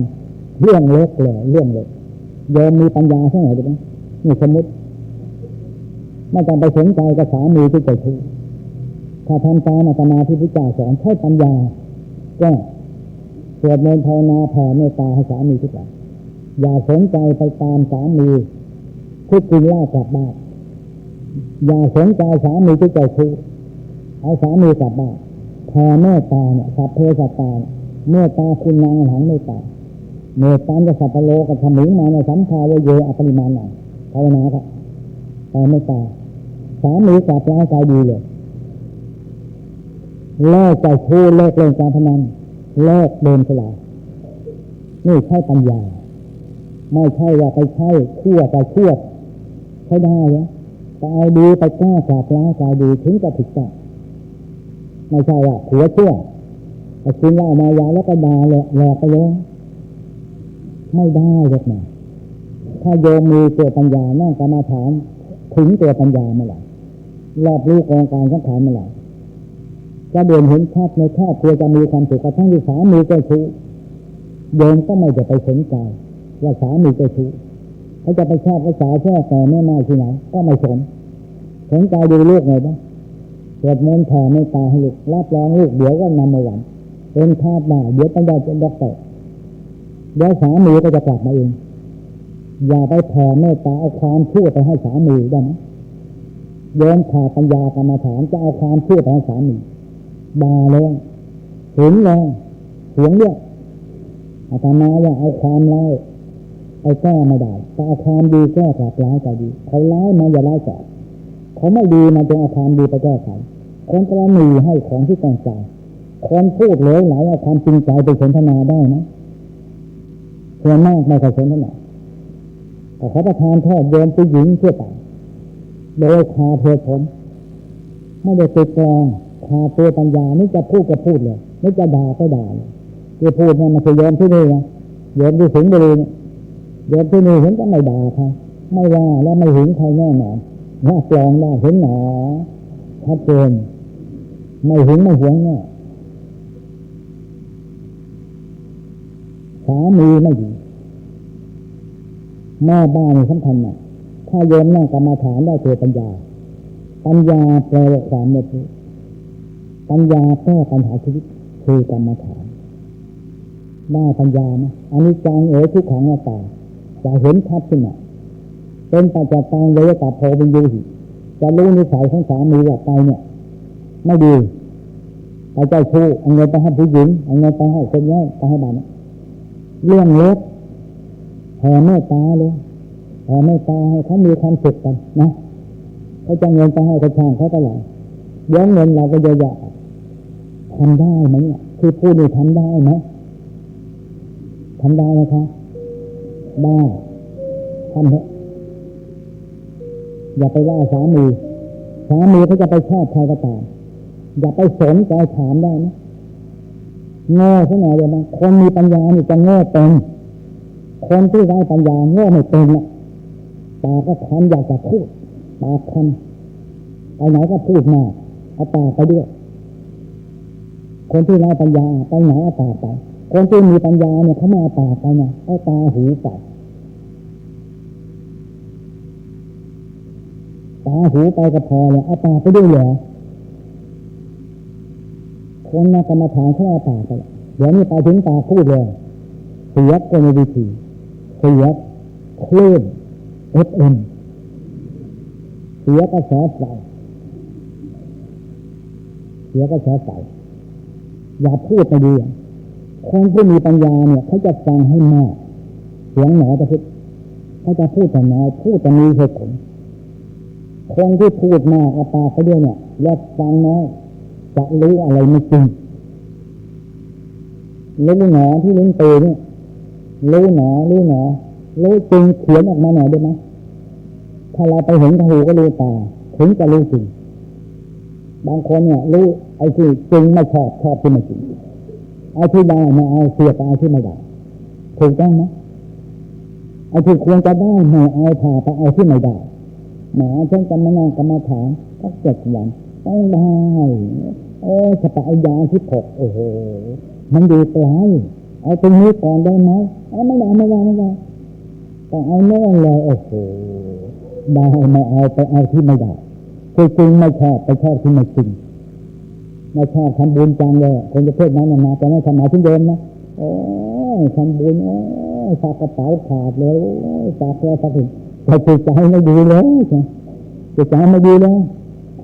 คนไร้ปัญญาคนที่มีปัญญาเขาจะสร้างบุญและจิตสร้างความสนิทไว้ที่ชีวิตความเป็นอยู่ของโครงการของเราคือความสุขในครอบครัวเขาจะไม่มีทะเลาะกันคนที่ไร้ปัญญาจะชอบทะเลาะกันหาเรื่องมาตลอดโยมท่านได้ปัญญาจากกรรมฐานจะพูดเพราะพูดดีเข้าใจง่ายพูดร้ายเข้าใจยากโยมขาดปัญญาจะพูดแต่เรื่องไม่ดีเขาแต่อารมณ์มาพูดกันใช่ไหมชอบใช้อารมณ์สามีถามสามีบางทีจะไปชอบใครมาเหรอจะไปไหนจะไปเด็กๆภรรยาที่มีปัญญาเขาไม่ถามนะเด็กๆก็ไม่ถามก็ถามคำหนึ่งก็ถามเหตุผลคุณพี่ขากลับเป็นเด็กเหนื่อยไหมคะเหนื่อยไหมวันนี้แล้วไปได้โอ้ได้มาเท่าไหร่ขอดูกระเป๋าตังค์สิพอมีตังค์เราก็ยึดเลยนี่คือคนฉลาดคนโง่นี่เอาหนาจะเด็กเลยเครื่องเขากลับไปนานแกไปเสียบอยู่ที่ไหนนี่คนไม่มีปัญญาพูดทะเลาะตายต้นบอกว่าพูดดีเข้าใจง่ายพูดร้ายเข้าใจยากเชื่อไหมพูดดีๆเนี่ยจะทะเลาะกันไหมไม่คุณมาถึงหัวไม่เนื้อเพชรเนื้อทองพูดร้ายจะต้องเข้าใจยากพูดดีๆจะเข้าใจนะสมมติสามีไปชอบผู้หญิงไปชอบอะไรนั่นก็ดีนะจะได้มีพวกครองมา แต่เราตั้งบริษัทจะมีออเดอร์เยอะเลยถามโยมผู้ชายจะไปติดต่องานถ้าไปติดต่อกับผู้หญิงติดต่อเพื่อผู้ชายที่มันไม่ซื้อหรอกเราไปติดต่อเสียเนี่ยไม่ซื้อนี่แหละเราไปเข้าหาเมียเขาทำยาเขานะยกมือว่าไม่ใช่อุดหนุนไงครับผมก็ขายถูกไม่แพงอย่างนี้เนี่ยเดี๋ยวก็ตกลงเดียวเลยพี่เอาของเธอยังไหนมาเนี่ยเอาหน่อยเนี่ยเห็นไหมเราจะไปอะไรกันไปยอมผู้หญิงเนี่ยจับได้ก็ไม่รับถ้าเราทำปัญญาได้โยมมันจะมีความสุขเป็นมหามงคลชีวิตถ้ามีปัญญาในตัวมันเป็นมงคลไม่ได้ทะเลาะกันตลอดหาเรื่องกันตลอดคนที่มีปัญญาจะแก้ไขปัญหาได้คือกรรมฐานโกรธแล้วอย่าปล่อยความโกรธนะเดี๋ยวทะเลาะกันพยอมเนี่ยโกรธข้างวันข้างคืนอารมณ์ข้างแดงชาขายของไม่ดีแล้วหน้าตาจะเปลี่ยนนะจะมีนักจักขึ้นมาทันทีแล้วนักจักที่จะแปลกนะหน้าเครียดนักจักอย่างแบบนี้มันยิ้มมันเครียดเพราะฉะนั้นผู้มีปัญญานั่งกรรมฐานก็แก้ไขปัจจุบันเอาปัจจุบันเป็นสังขารสายอดีตอย่าลืมพื้นเลยนะเดี๋ยวคนอื่นจะคิดจะชอบทำเนี่ยจะมาพูดมาเนี่ยไม่มีใครไปใช้เลยคนมาก็จะจับมั่งเข้ามาตายผิดหวังจะเสียใจตลอดชีวิตเย็นเข้าใจไหมคะสมมตินะว่าสามีเจ้าชู้ใจแล้วเขาจะไปชอบกันนางวัฒนาเราก็ทำกรรมฐานเนี่ยแผ่เมตตาสามีดิฉันสมมติเนี่ยคือพักดีไปชอบกับแม่วาสนาขอให้พ่อพักดีแม่วาสนาอยู่เย็นเป็นสุขตลอดกาลแผ่เมตตาสัพเพสัตตาเลยทำได้ไหมถามจริงได้แล้วอยากจะเรียนถามว่าแผ่ความสุขกันใครเป็นคนได้ก่อนนั่นแล้วเขาได้ทีหลังเราต้องได้กำไรก่อนขอให้สามีฉันจากพักดีขนาดอยู่ด้วยกันให้มันเจ๊งไปเลยอย่าให้มันรักกันเลยแย่งความรักขึ้นไปอยากจะถามว่าใครเจ๊งก่อนใครเจ๊งนั่นแผ่เขาอยู่เย็นเป็นสุขเราได้บุญด้วยไงได้ไหมถามจริงอ่ะได้ทำตามไหมนี่ที่พูดเนี่ยถ้าโยมทำกรรมฐานได้จะปลงตกเลยไม่สนใจสามีกินเหล้าสามีเจ้าชู้เล่นการพนันอย่าไปว่าไม่เกิดประโยชน์ใช้ปัญญาหน่อยได้ไหม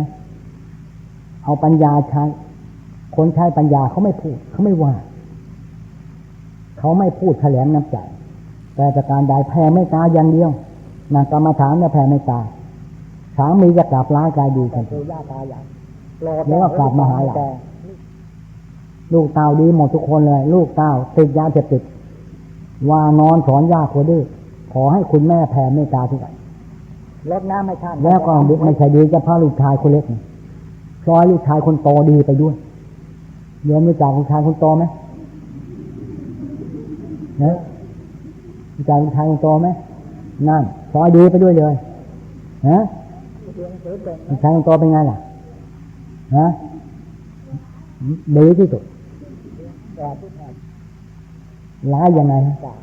ร้อนรักหนักตุลาอย่างนั้นเหรอเขาจะชูไหมดีแล้วเจ้าชู้ดีที่สุดฟังเถอะสาวแค่แต่ไม่ชอบลูกชายคนโตเรารักษากันในวัดมันเป็นเกียรติภรรยาใช่ไหม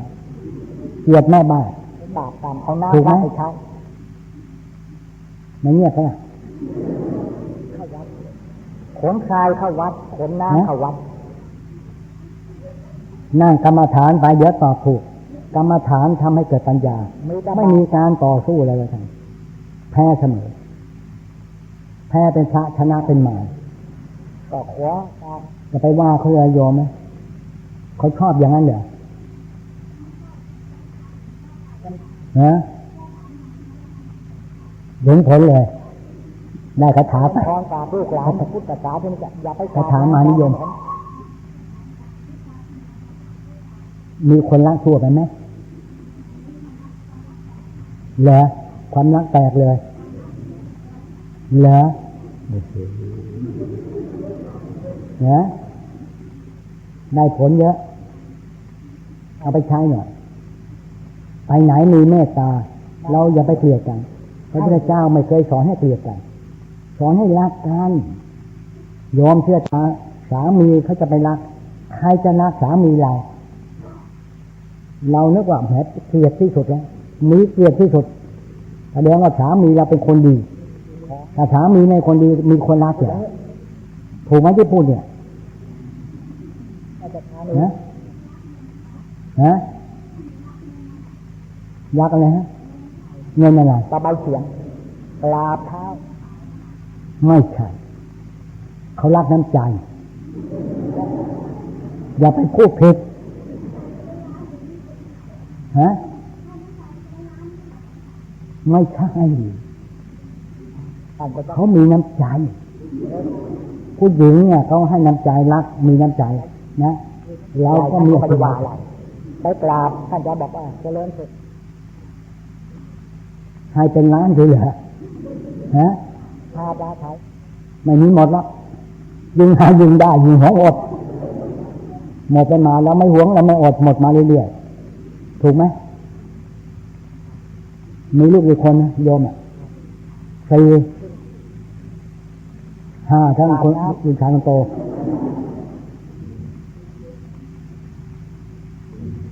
มีคนชอบเยอะเหรอมีคนชอบเยอะใช่ไหมนี่จ้าถึงดูนี่เองรู้ข่าวไงว่าเข้าไปในตาบอดเลย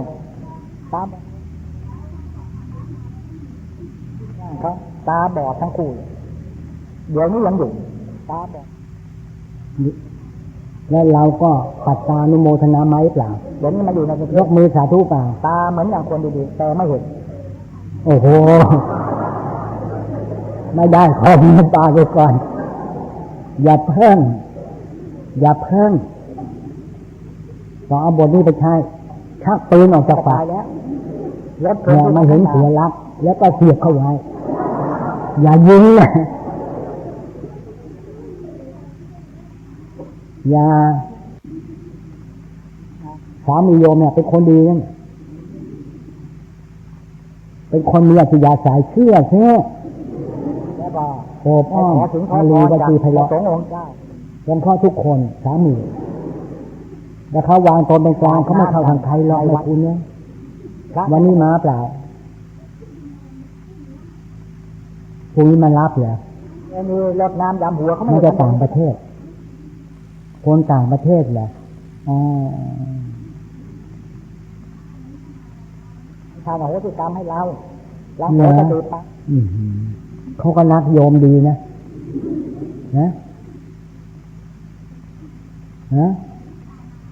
อยากเหรอถึงสงกรานต์ไปรวมกันอาทิตย์พฤษต้อนรับแขกก็อยู่ด้วยกันมีความสุขความเจริญเนาะทำกรรมฐานดีสิไม่ต้องไปสนใจเพื่อถ่ายลูกแขกไม่แตกลูกข้ามว่าเขาจะไปยังไงก็ช่างฮะแผ่เมตตาไปแล้วก็มีเหตุมีผลมีข้อเท็จจริงนะเดินจงกรมนั่งกรรมฐานอย่าไปสนใจเรื่องอื่นเข้ามาเราจะอยู่ในโลกเท่าไรหาได้รู้ไหมเชื่อกันมาเถอะเราก็ดูมารวมกันวันเกิดของเราก็วันตายของแม่เลี้ยงแม่ให้อิ่มแม่ตายไปแล้วกับบางสกุลต่ออายุวันเกิดถ้าวันเกิดแล้วนั่งกรรมฐานสวดพาหุมตาแล้วแผ่เมตตาในวันนั้นให้ได้อายุเราจะหมดแล้วกลับต่อได้เนี่ยทำมาต่อมาได้22 ปีเนี่ยตั้งแต่วันที่14 ตุลาเที่ยง 15 2521 22 ปีแหละตายมาแล้วหมดอายุแล้วให้สมณะพราหมณ์อาจารย์ผู้ประพฤติธรรมเราไม่ต้องไปคิดอะไรจะเป็นสามีหรือเป็นอะไรญาติพี่น้องก็ตามผลแก่ท่านทั้งหลายไม่ดีมาเอาดีไปแก้ให้ได้เราอย่าไปสนใจคนอื่นโยมเชื่อกันมารักอะไรเท่ากับรักตัวเองพระเจ้าสอนอะไรเนี่ยกรรมฐานเนี่ยทุกวัดต้องการเนี่ย3 ประการ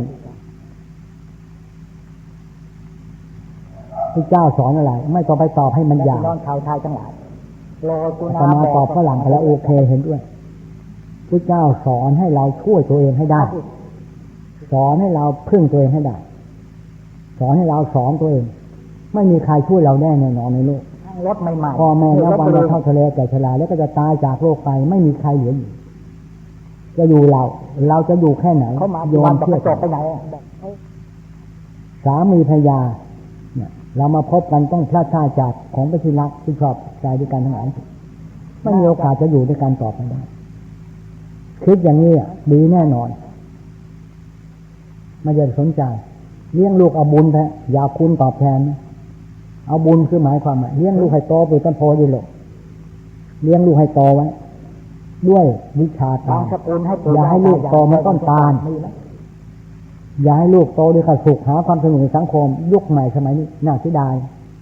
เลี้ยงลูกให้มีวิชาความรู้ให้ได้แล้วก็เขาจะมีกิจการงานที่ดีจะมีคู่ครองไปทองแผ่นเดียวกันมีสัมพันธ์ก็พอแล้วเดี๋ยวเราก็ต้องตายจากโลกไปด้วยกันทุกคนเราต้องช่วยตัวเองลูกไม่มีทางมาช่วยได้บางคนเสียดายเลี้ยงลูกโตมันต้นตาลไม่มีกิ่งก้านสาขาเนี่ยโตด้วยความสุขหาความสนุกในสังคมไม่มีโอกาสที่จะดีได้เช่นเดียวกันตั้งแต่นานมาแล้วฉะนั้นเลี้ยงลูกให้โตด้วยวิชาการส่งลูกเรียนให้ถึงที่สุดเท่าที่จะถึงได้ให้ลูกเขามีงานทำสนองคุณด้วยเหตุดังกล่าวมาเพราะเขาไม่มีโอกาสจะช่วยเราได้เนี่ยโชว์กว้างขวางมากเขาเป็นลูกผู้ชายเขาได้ภรรยาก็เขาต้องไปเลี้ยงครอบครัวเขามีลูกสาวเขาได้ครอบครัวเขาต้องเลี้ยงครอบครัวให้คนนักกล่าวเข้าทะเลกับชลาก็ช่วยตัวเองไปจนกว่าจะหมดลมหายใจคือตายอย่าไปคิดอะไรมันมากเกินสมควรไม่เป็นประโยชน์เป็นผลจะประการใดเชื่อธรรมะอาตมานี่ตายไปแล้วเนี่ยหมดอายุแล้วยังอยู่แล้วท่านสาธุชนทั้งหลายอาตมาขออธิษฐานตอนที่คอหักหายใจจังสะดือได้อธิษฐานกับท้าวเวสสุวรรณเจ้ากรรมในเวรเจ้าเวรในกรรมข้าพเจ้าใช้นี่มนุษย์หมดหรือยังนั่นใช้หมดก็ข้าพเจ้าจะไปละรู้หนทางคนที่รู้จักทางกับคนที่รู้จักรักพี่รักน้องต่างกันเยอะเลยคนหลงทางเรานั่งเจริญกรรมฐานเพื่อต้องการจะรู้หนทางรู้จักกฎจราจรชีวิตมาสวดมนต์ภาวนาจะได้มีต้นกลกับการต้นหัวใจเรือไปหมดแล้วจะได้ไม่หลงทางอย่างนั้นจะเสียใจตลอดการเวลา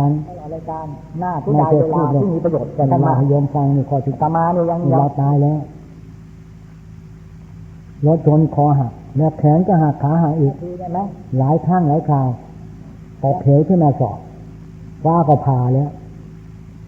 ทุกอย่างรับจ้างต้มเตาไฟลวกน้ำร้อนลวกหมดเลยไอ้ดิฉันด้วยทุกอย่างรับกรรมแล้วเนี่ยพูดยังไม่เหนื่อยเลยไม่จะตัดกรรมอย่างบางวัดไม่เหนื่อยไหนก็มีเขาจะตัดกรรมให้หมดไปมีที่ไหนเราขยืมสตางค์เข้ามาแล้วเราไม่ใช้นี่เราจะไปตัดกรรมได้หรอจะไม่รับใช้เขาได้ต้องไปใช้ในชาติหน้าต่อเป็นดอกเบี้ยไปอย่างขยืมร้อยเนี่ยต้องไปใช้ในชาติหน้าเป็นล้านๆเลื่อมใจซึ่งไม่เหนื่อยแต่ทุกคนไม่ทราบเหตุการณ์ที่กล่าวมาเพื่อนอาตมาเนี่ยที่ส่งเรียนเป็นด็อกเตอร์แล้วตายแล้วแล้วไม่ชาติได้เกิดที่กอกจันเงินทองเอามาให้เราหมดเนี่ยสร้างโบสถ์นี่มาให้เป็นแสนที่คนเราตายไปได้3 อย่างบุญบาปชั่วกับดีกับวิชาความรู้ให้ลูกเรียนหนังสือไว้หาวิชาความรู้ให้ลูกมันจะน่าเรื่องสามีดีไม่ดีไม่ต้องไปวิจัยเลยเพราะฉะนั้นวิจัยตัวเองอ่านตัวให้ออกบอกให้ได้ใช่เป็นยอมเชื่อกันทุกมันอยู่ที่ตัวเองไม่ใช่คนอื่นทำให้ชั่วดีที่หาเนี่ยโยมผู้หญิงผู้ชายคิดอย่างนี้ทุกคนดีชั่วคนอื่นทำให้หรือเปล่าคนอื่นไม่ได้ทำเราทำตัวเองนั้นเนี่ยนะอย่าไปโทษใครเลยโทษพ่อโทษแม่ก็ไม่ได้โทษพี่โทษน้องก็ไม่ได้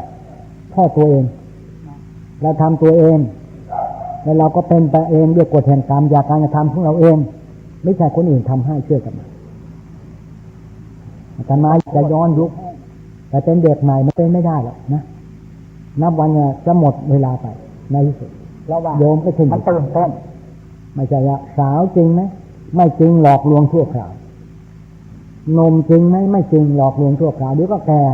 เดี๋ยวก็แย่เดี๋ยวก็ตายจะมาเป็นสาวได้ไหมถึงจะแต่งตัวยังไงก็ตามนะจะปิดยังไงก็ปิดไม่มิดผมขาวแล้วย้อมใหม่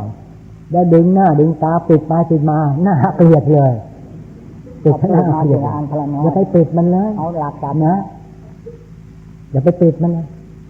เห็นหนอรู้แล้วแต่อย่าให้ปิดหรอกเดี๋ยวนี้ปิดหลายปีมาแล้วเนี่ยมาตรงนี้เนี่ยอายุเขาไม่มากเลยมาตีสี่ก็จะไปเชียงใหม่อาตมาลูกต้อนรับเลี้ยงน้ำเลี้ยงข้าวโยมผู้หญิงมีกระเป๋าลูกนั่งหน้าเลยนั่งหน้าเลยปิดไม่มิดเขียนคิ้วไม่เท่ากันลงพื้นไม่ว่าไม่เท่ากัน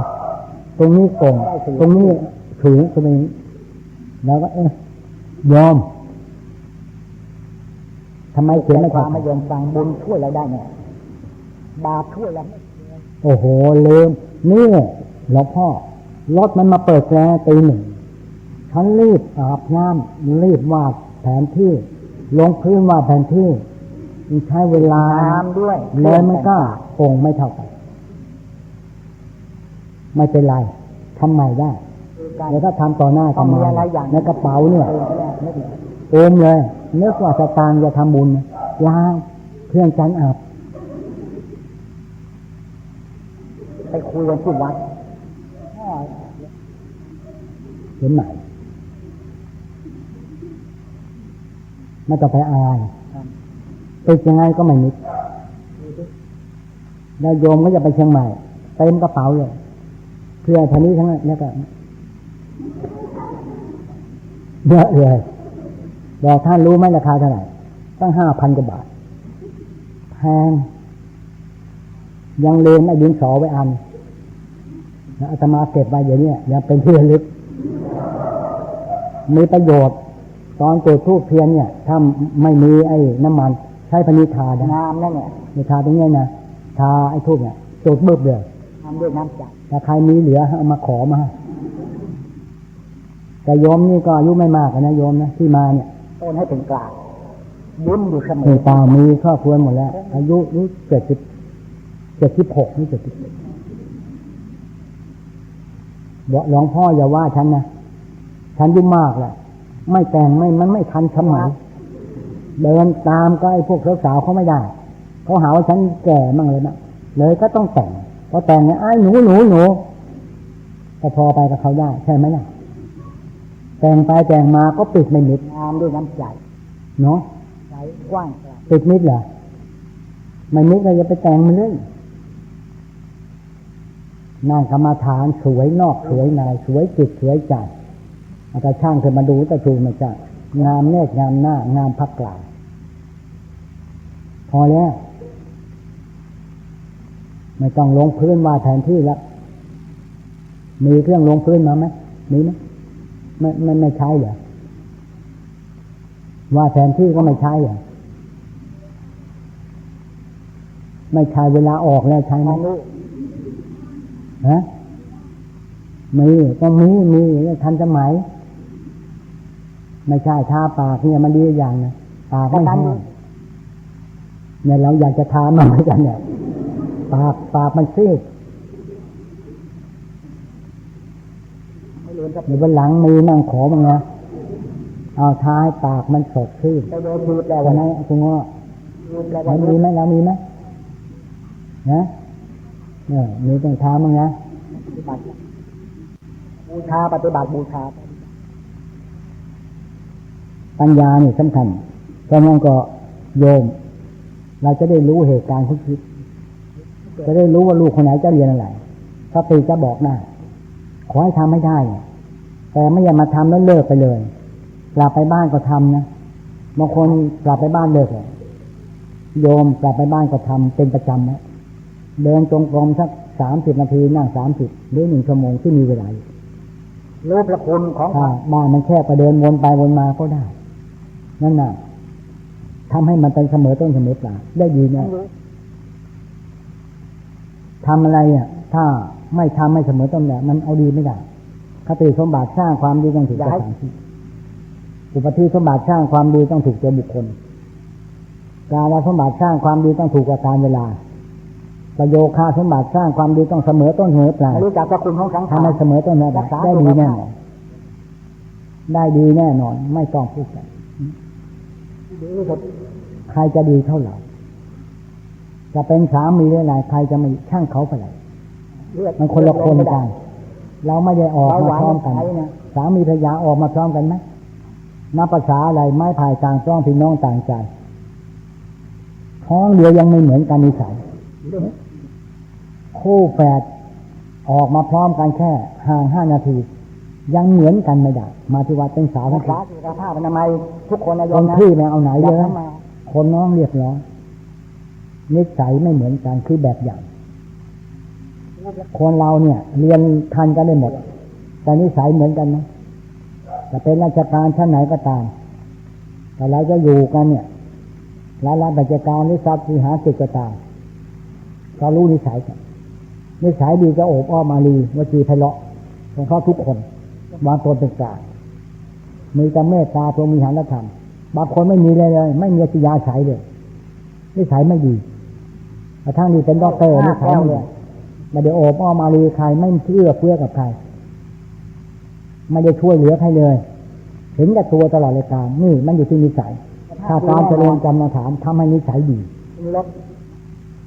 ทำให้กุศลบุญญาราศีเพิ่มเมตตาปราณีขึ้นจะไม่หวงใครเลย1จะมีกตัญญูตเวทีต่อผู้มีบุญคุณ2จะเป็นคนสุภาพเรียบร้อยอ่อนน้อมถ่อมตน3จะกลายเป็นผู้เสียสละได้อย่างดี4ทำให้เกิดซื่อสัตย์เป็นคนซื่อสัตย์แต่น้ำต่อครอบครัวต่อตัวเองชัดเจนมากบางคนไม่เอาก็ไม่เป็นไรยอดข้าวแต่มาก็ดูมามากแล้วเราก็รู้เนี่ยธรรมาเนี่ยมันหมดอายุไปแล้ว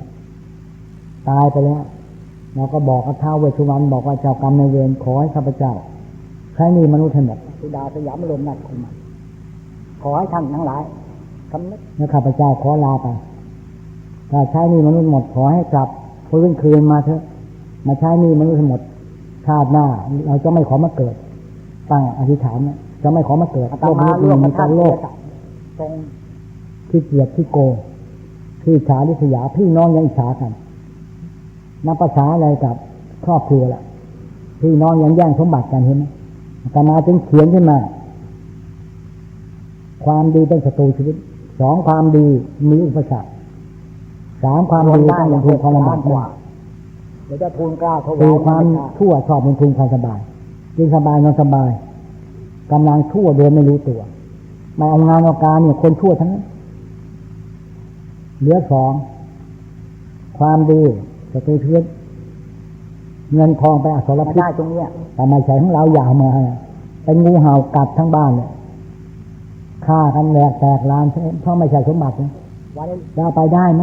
แล้วกับปีนี้ฆ่ากันถึงจะทำตามเอาไปได้ไหมสมบัติขอประทานโทษคือโยมคลอดออกจากคาพาของแม่มามีอะไรไหมไม่คิดว่าจะมาเข้ามูลนิธิมีอะไรไหมฮะมีสร้อยไหมมีเพชรไหมมีอะไรฮะจะมา2 คนกับสามีไหมเปล่าเลยมาชุดวันเกิดโลกมาเลยใช่ไหมใช่ไหมแล้วเรามาหากันแต่วิสัยทัศน์ติดมาจะชาติก่อนความดีจิตวิญญาณมาเราเคยสร้างความดีมาจะชาติก่อนมาชาตินี้ก็รวยไหวทำให้เกิดขยันหมั่นเพียรทำให้ต้องการอยากจะเรียนหาวิชาความรู้เกิดโดยอัตโนมัติแต่โยมมานั่งกรรมฐานถ้าได้ตัวปัญญาจะได้รู้ว่าลูกคนนี้จะเรียนหมอเรียกหลวงพ่อครับลูกคนนี้จะเป็นวิศวกรจะรู้เหตุการณ์ได้ทันทีเท่านี้เองทำไม่ได้อย่าไป ประเมินผลให้มันมากไปวันนั่งกรรมฐานให้ปัญญาที่6เป็นโสดาเป็นอรหันต์ไปสวรรค์นิพพานเอาแค่นี้ก่อนให้มันได้ก่อน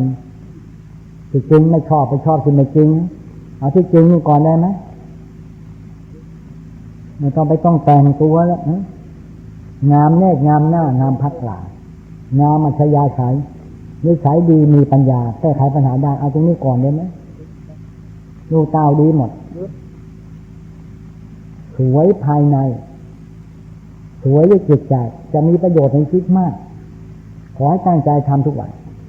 สวดมนต์ไหว้พระลูกดีหมดสามีหนักเข้าก็ต้องดีหมดไม่ต้องไปด่าไปว่าเสียเวลาไม่ต้องไปหึงไปหวงหรอกไปหึงไปหวงทำไมมีประโยชน์อะไร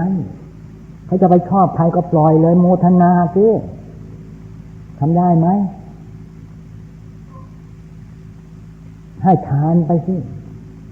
อย่างพวกโยมผู้ชายเนี่ยเขาเป็นทุกข์เวทนอน2กุมารกับมาถือยังให้ใหญ่ใช่ไหมรับมาสิแล้วทำไมสวามีให้คนอื่นไม่ได้เป็นเรื่องทานรู้เรื่องทุกข์เวทนอน2กุมารยังให้ได้นายเนตรนายนาสามตาเขาจะคว้าให้ได้คือลูกชายลูกสาวหัวใจก็คว้าให้คนอื่นได้หัวใจคืออะไรยอมรู้ไหมฮะหัวใจจะคว้าให้คนอื่นได้คืออะไรอย่างนั้นแหละโอ้รู้เหมือนกันเหรอจิตใจก็คือสามีภรรยายังสามารถให้เป็นทานได้แล้วเราสามีใครมาขอให้ไม่ได้เหรอให้ได้ไหมฮะ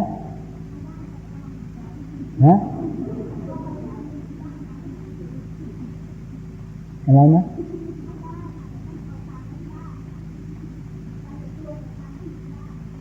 ก็ถูกแล้วล่ะก็ไปจะตัวสิจะเอาสตังค์เราไปได้ยังไงล่ะเขาเคยเอาตังค์เราไปเหรอให้เขา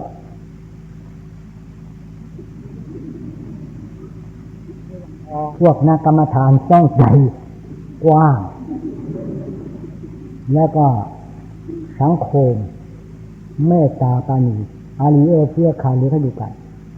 อย่าหวงกันยิ่งให้ยิ่งได้สามีเราใครขอให้เลยเดี๋ยวได้เงินไม่ใช่เขาจะเอาเงินไปเขาจะเอาเงินมาให้นะมา2 วันเนี่ยสามีเขาขายสามีไป2 ล้านเลยขอเจริญพรทุกท่านได้2 ล้านเนี่ยไม่ใช่ผู้เล่นนะด็อกเตอร์3 คนเป็นเพื่อนกันมีลูกเขยสะพ้ายหมดแล้วแต่ด็อกเตอร์ผู้หญิงคนนี้ยังไม่มีครอบครัวด็อกเตอร์2 คนมาจากอเมริกาลูกเต้ามีหลักฐานที่อเมริกาหมดแล้วมีไม้ตั้งหลักฐานในประเทศไทยแล้วผู้หญิงเพื่อนคนนี้เขาก็ไปบอกว่าเพื่อนภรรยาเนี่ยผู้หญิงด้วยกันนะว่านี่เธอเราอยู่เป็นเพื่อนกันมาเรียนมาทั้ง3 คนฉันมาประเทศไทย10 กว่าปีนะไม่ได้อยู่ถูกต้องถูกใจเลยสักคนตัวผู้ชายมาเอาไหนสักคนเลยมันมีอะไรดีเท่าผัวเธอหัวเธอดีจริงๆฉันดูคนอื่นมาเนี่ยไม่เป็นเรื่องเป็นราวนี่เราเป็นเพื่อนกันขอพูดตรงไปตรงมานะฉันจะขอสามีเธอจะว่าอย่างไรโยมตอบนะใจแคบ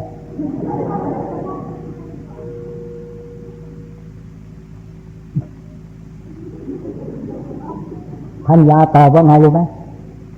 เพื่อนกันตอบว่าไงเพื่อนเขาไม่ทำลายน้ำใจเพื่อนมันให้ยังไงเขามาขอแล้วเราต้องมีเมตตานะกรรมฐานต้องใจกว้างเขาเข้าใจพูดบวยไม่ช้ำน้ำไม่ขุ่นนี่เธอจะมาขอเราไม่ได้หรอกเราไม่ได้เป็นเจ้าของต้องไปถามเจ้าตัวสิว่าเจ้าตัวเนี่ยเขาจะต้องสมัครไปเป็นสามีเธอไหมไปถามดูถ้าเขาตกลงฉันก็โอเคแน่ต้องตอบอย่างนี้สิคะ เปลี่ยนคำพูดใหม่ได้ไหมไม่ให้อยู่เราเป็นเพื่อนกันนะเนี่ยเลยเขาก็ไปถามสามีเลยจริงเหรอเอางั้นเหรอก็ได้ไม่ขัดข้องไม่ขัดข้องเอาจริงๆแล้วอย่างคนนี้มีเงินพอไม่ขัดข้องปั๊บให้2 ล้านเลยมาเอาไป2 ล้านในที่สุดก็ไปมาให้สู่เหมือนเดิมทั้งนี้ก็มีผัวมีเมียก็ยังเดิมก็ไม่เดิมยังไงเล่านมลงไปสาวลงไปแล้วสาวน้อยลงไปอายุต้อง57 58แล้วอายุ58แล้วมี60เท่านั้นเดี๋ยวนี้ยังอยู่ด้วยกันแต่เขาไม่ได้ไปอยู่อย่างนั้นในนามว่าเป็นสามีกันแต่เราไม่ได้ถามขอประทานโทษต้องขอพูดตรงไม่ได้ถามโอกาสบัดนี้เทินขอเจริญพรทุกท่านข่าวสารเพื่อการประชาสัมพันธ์ขอ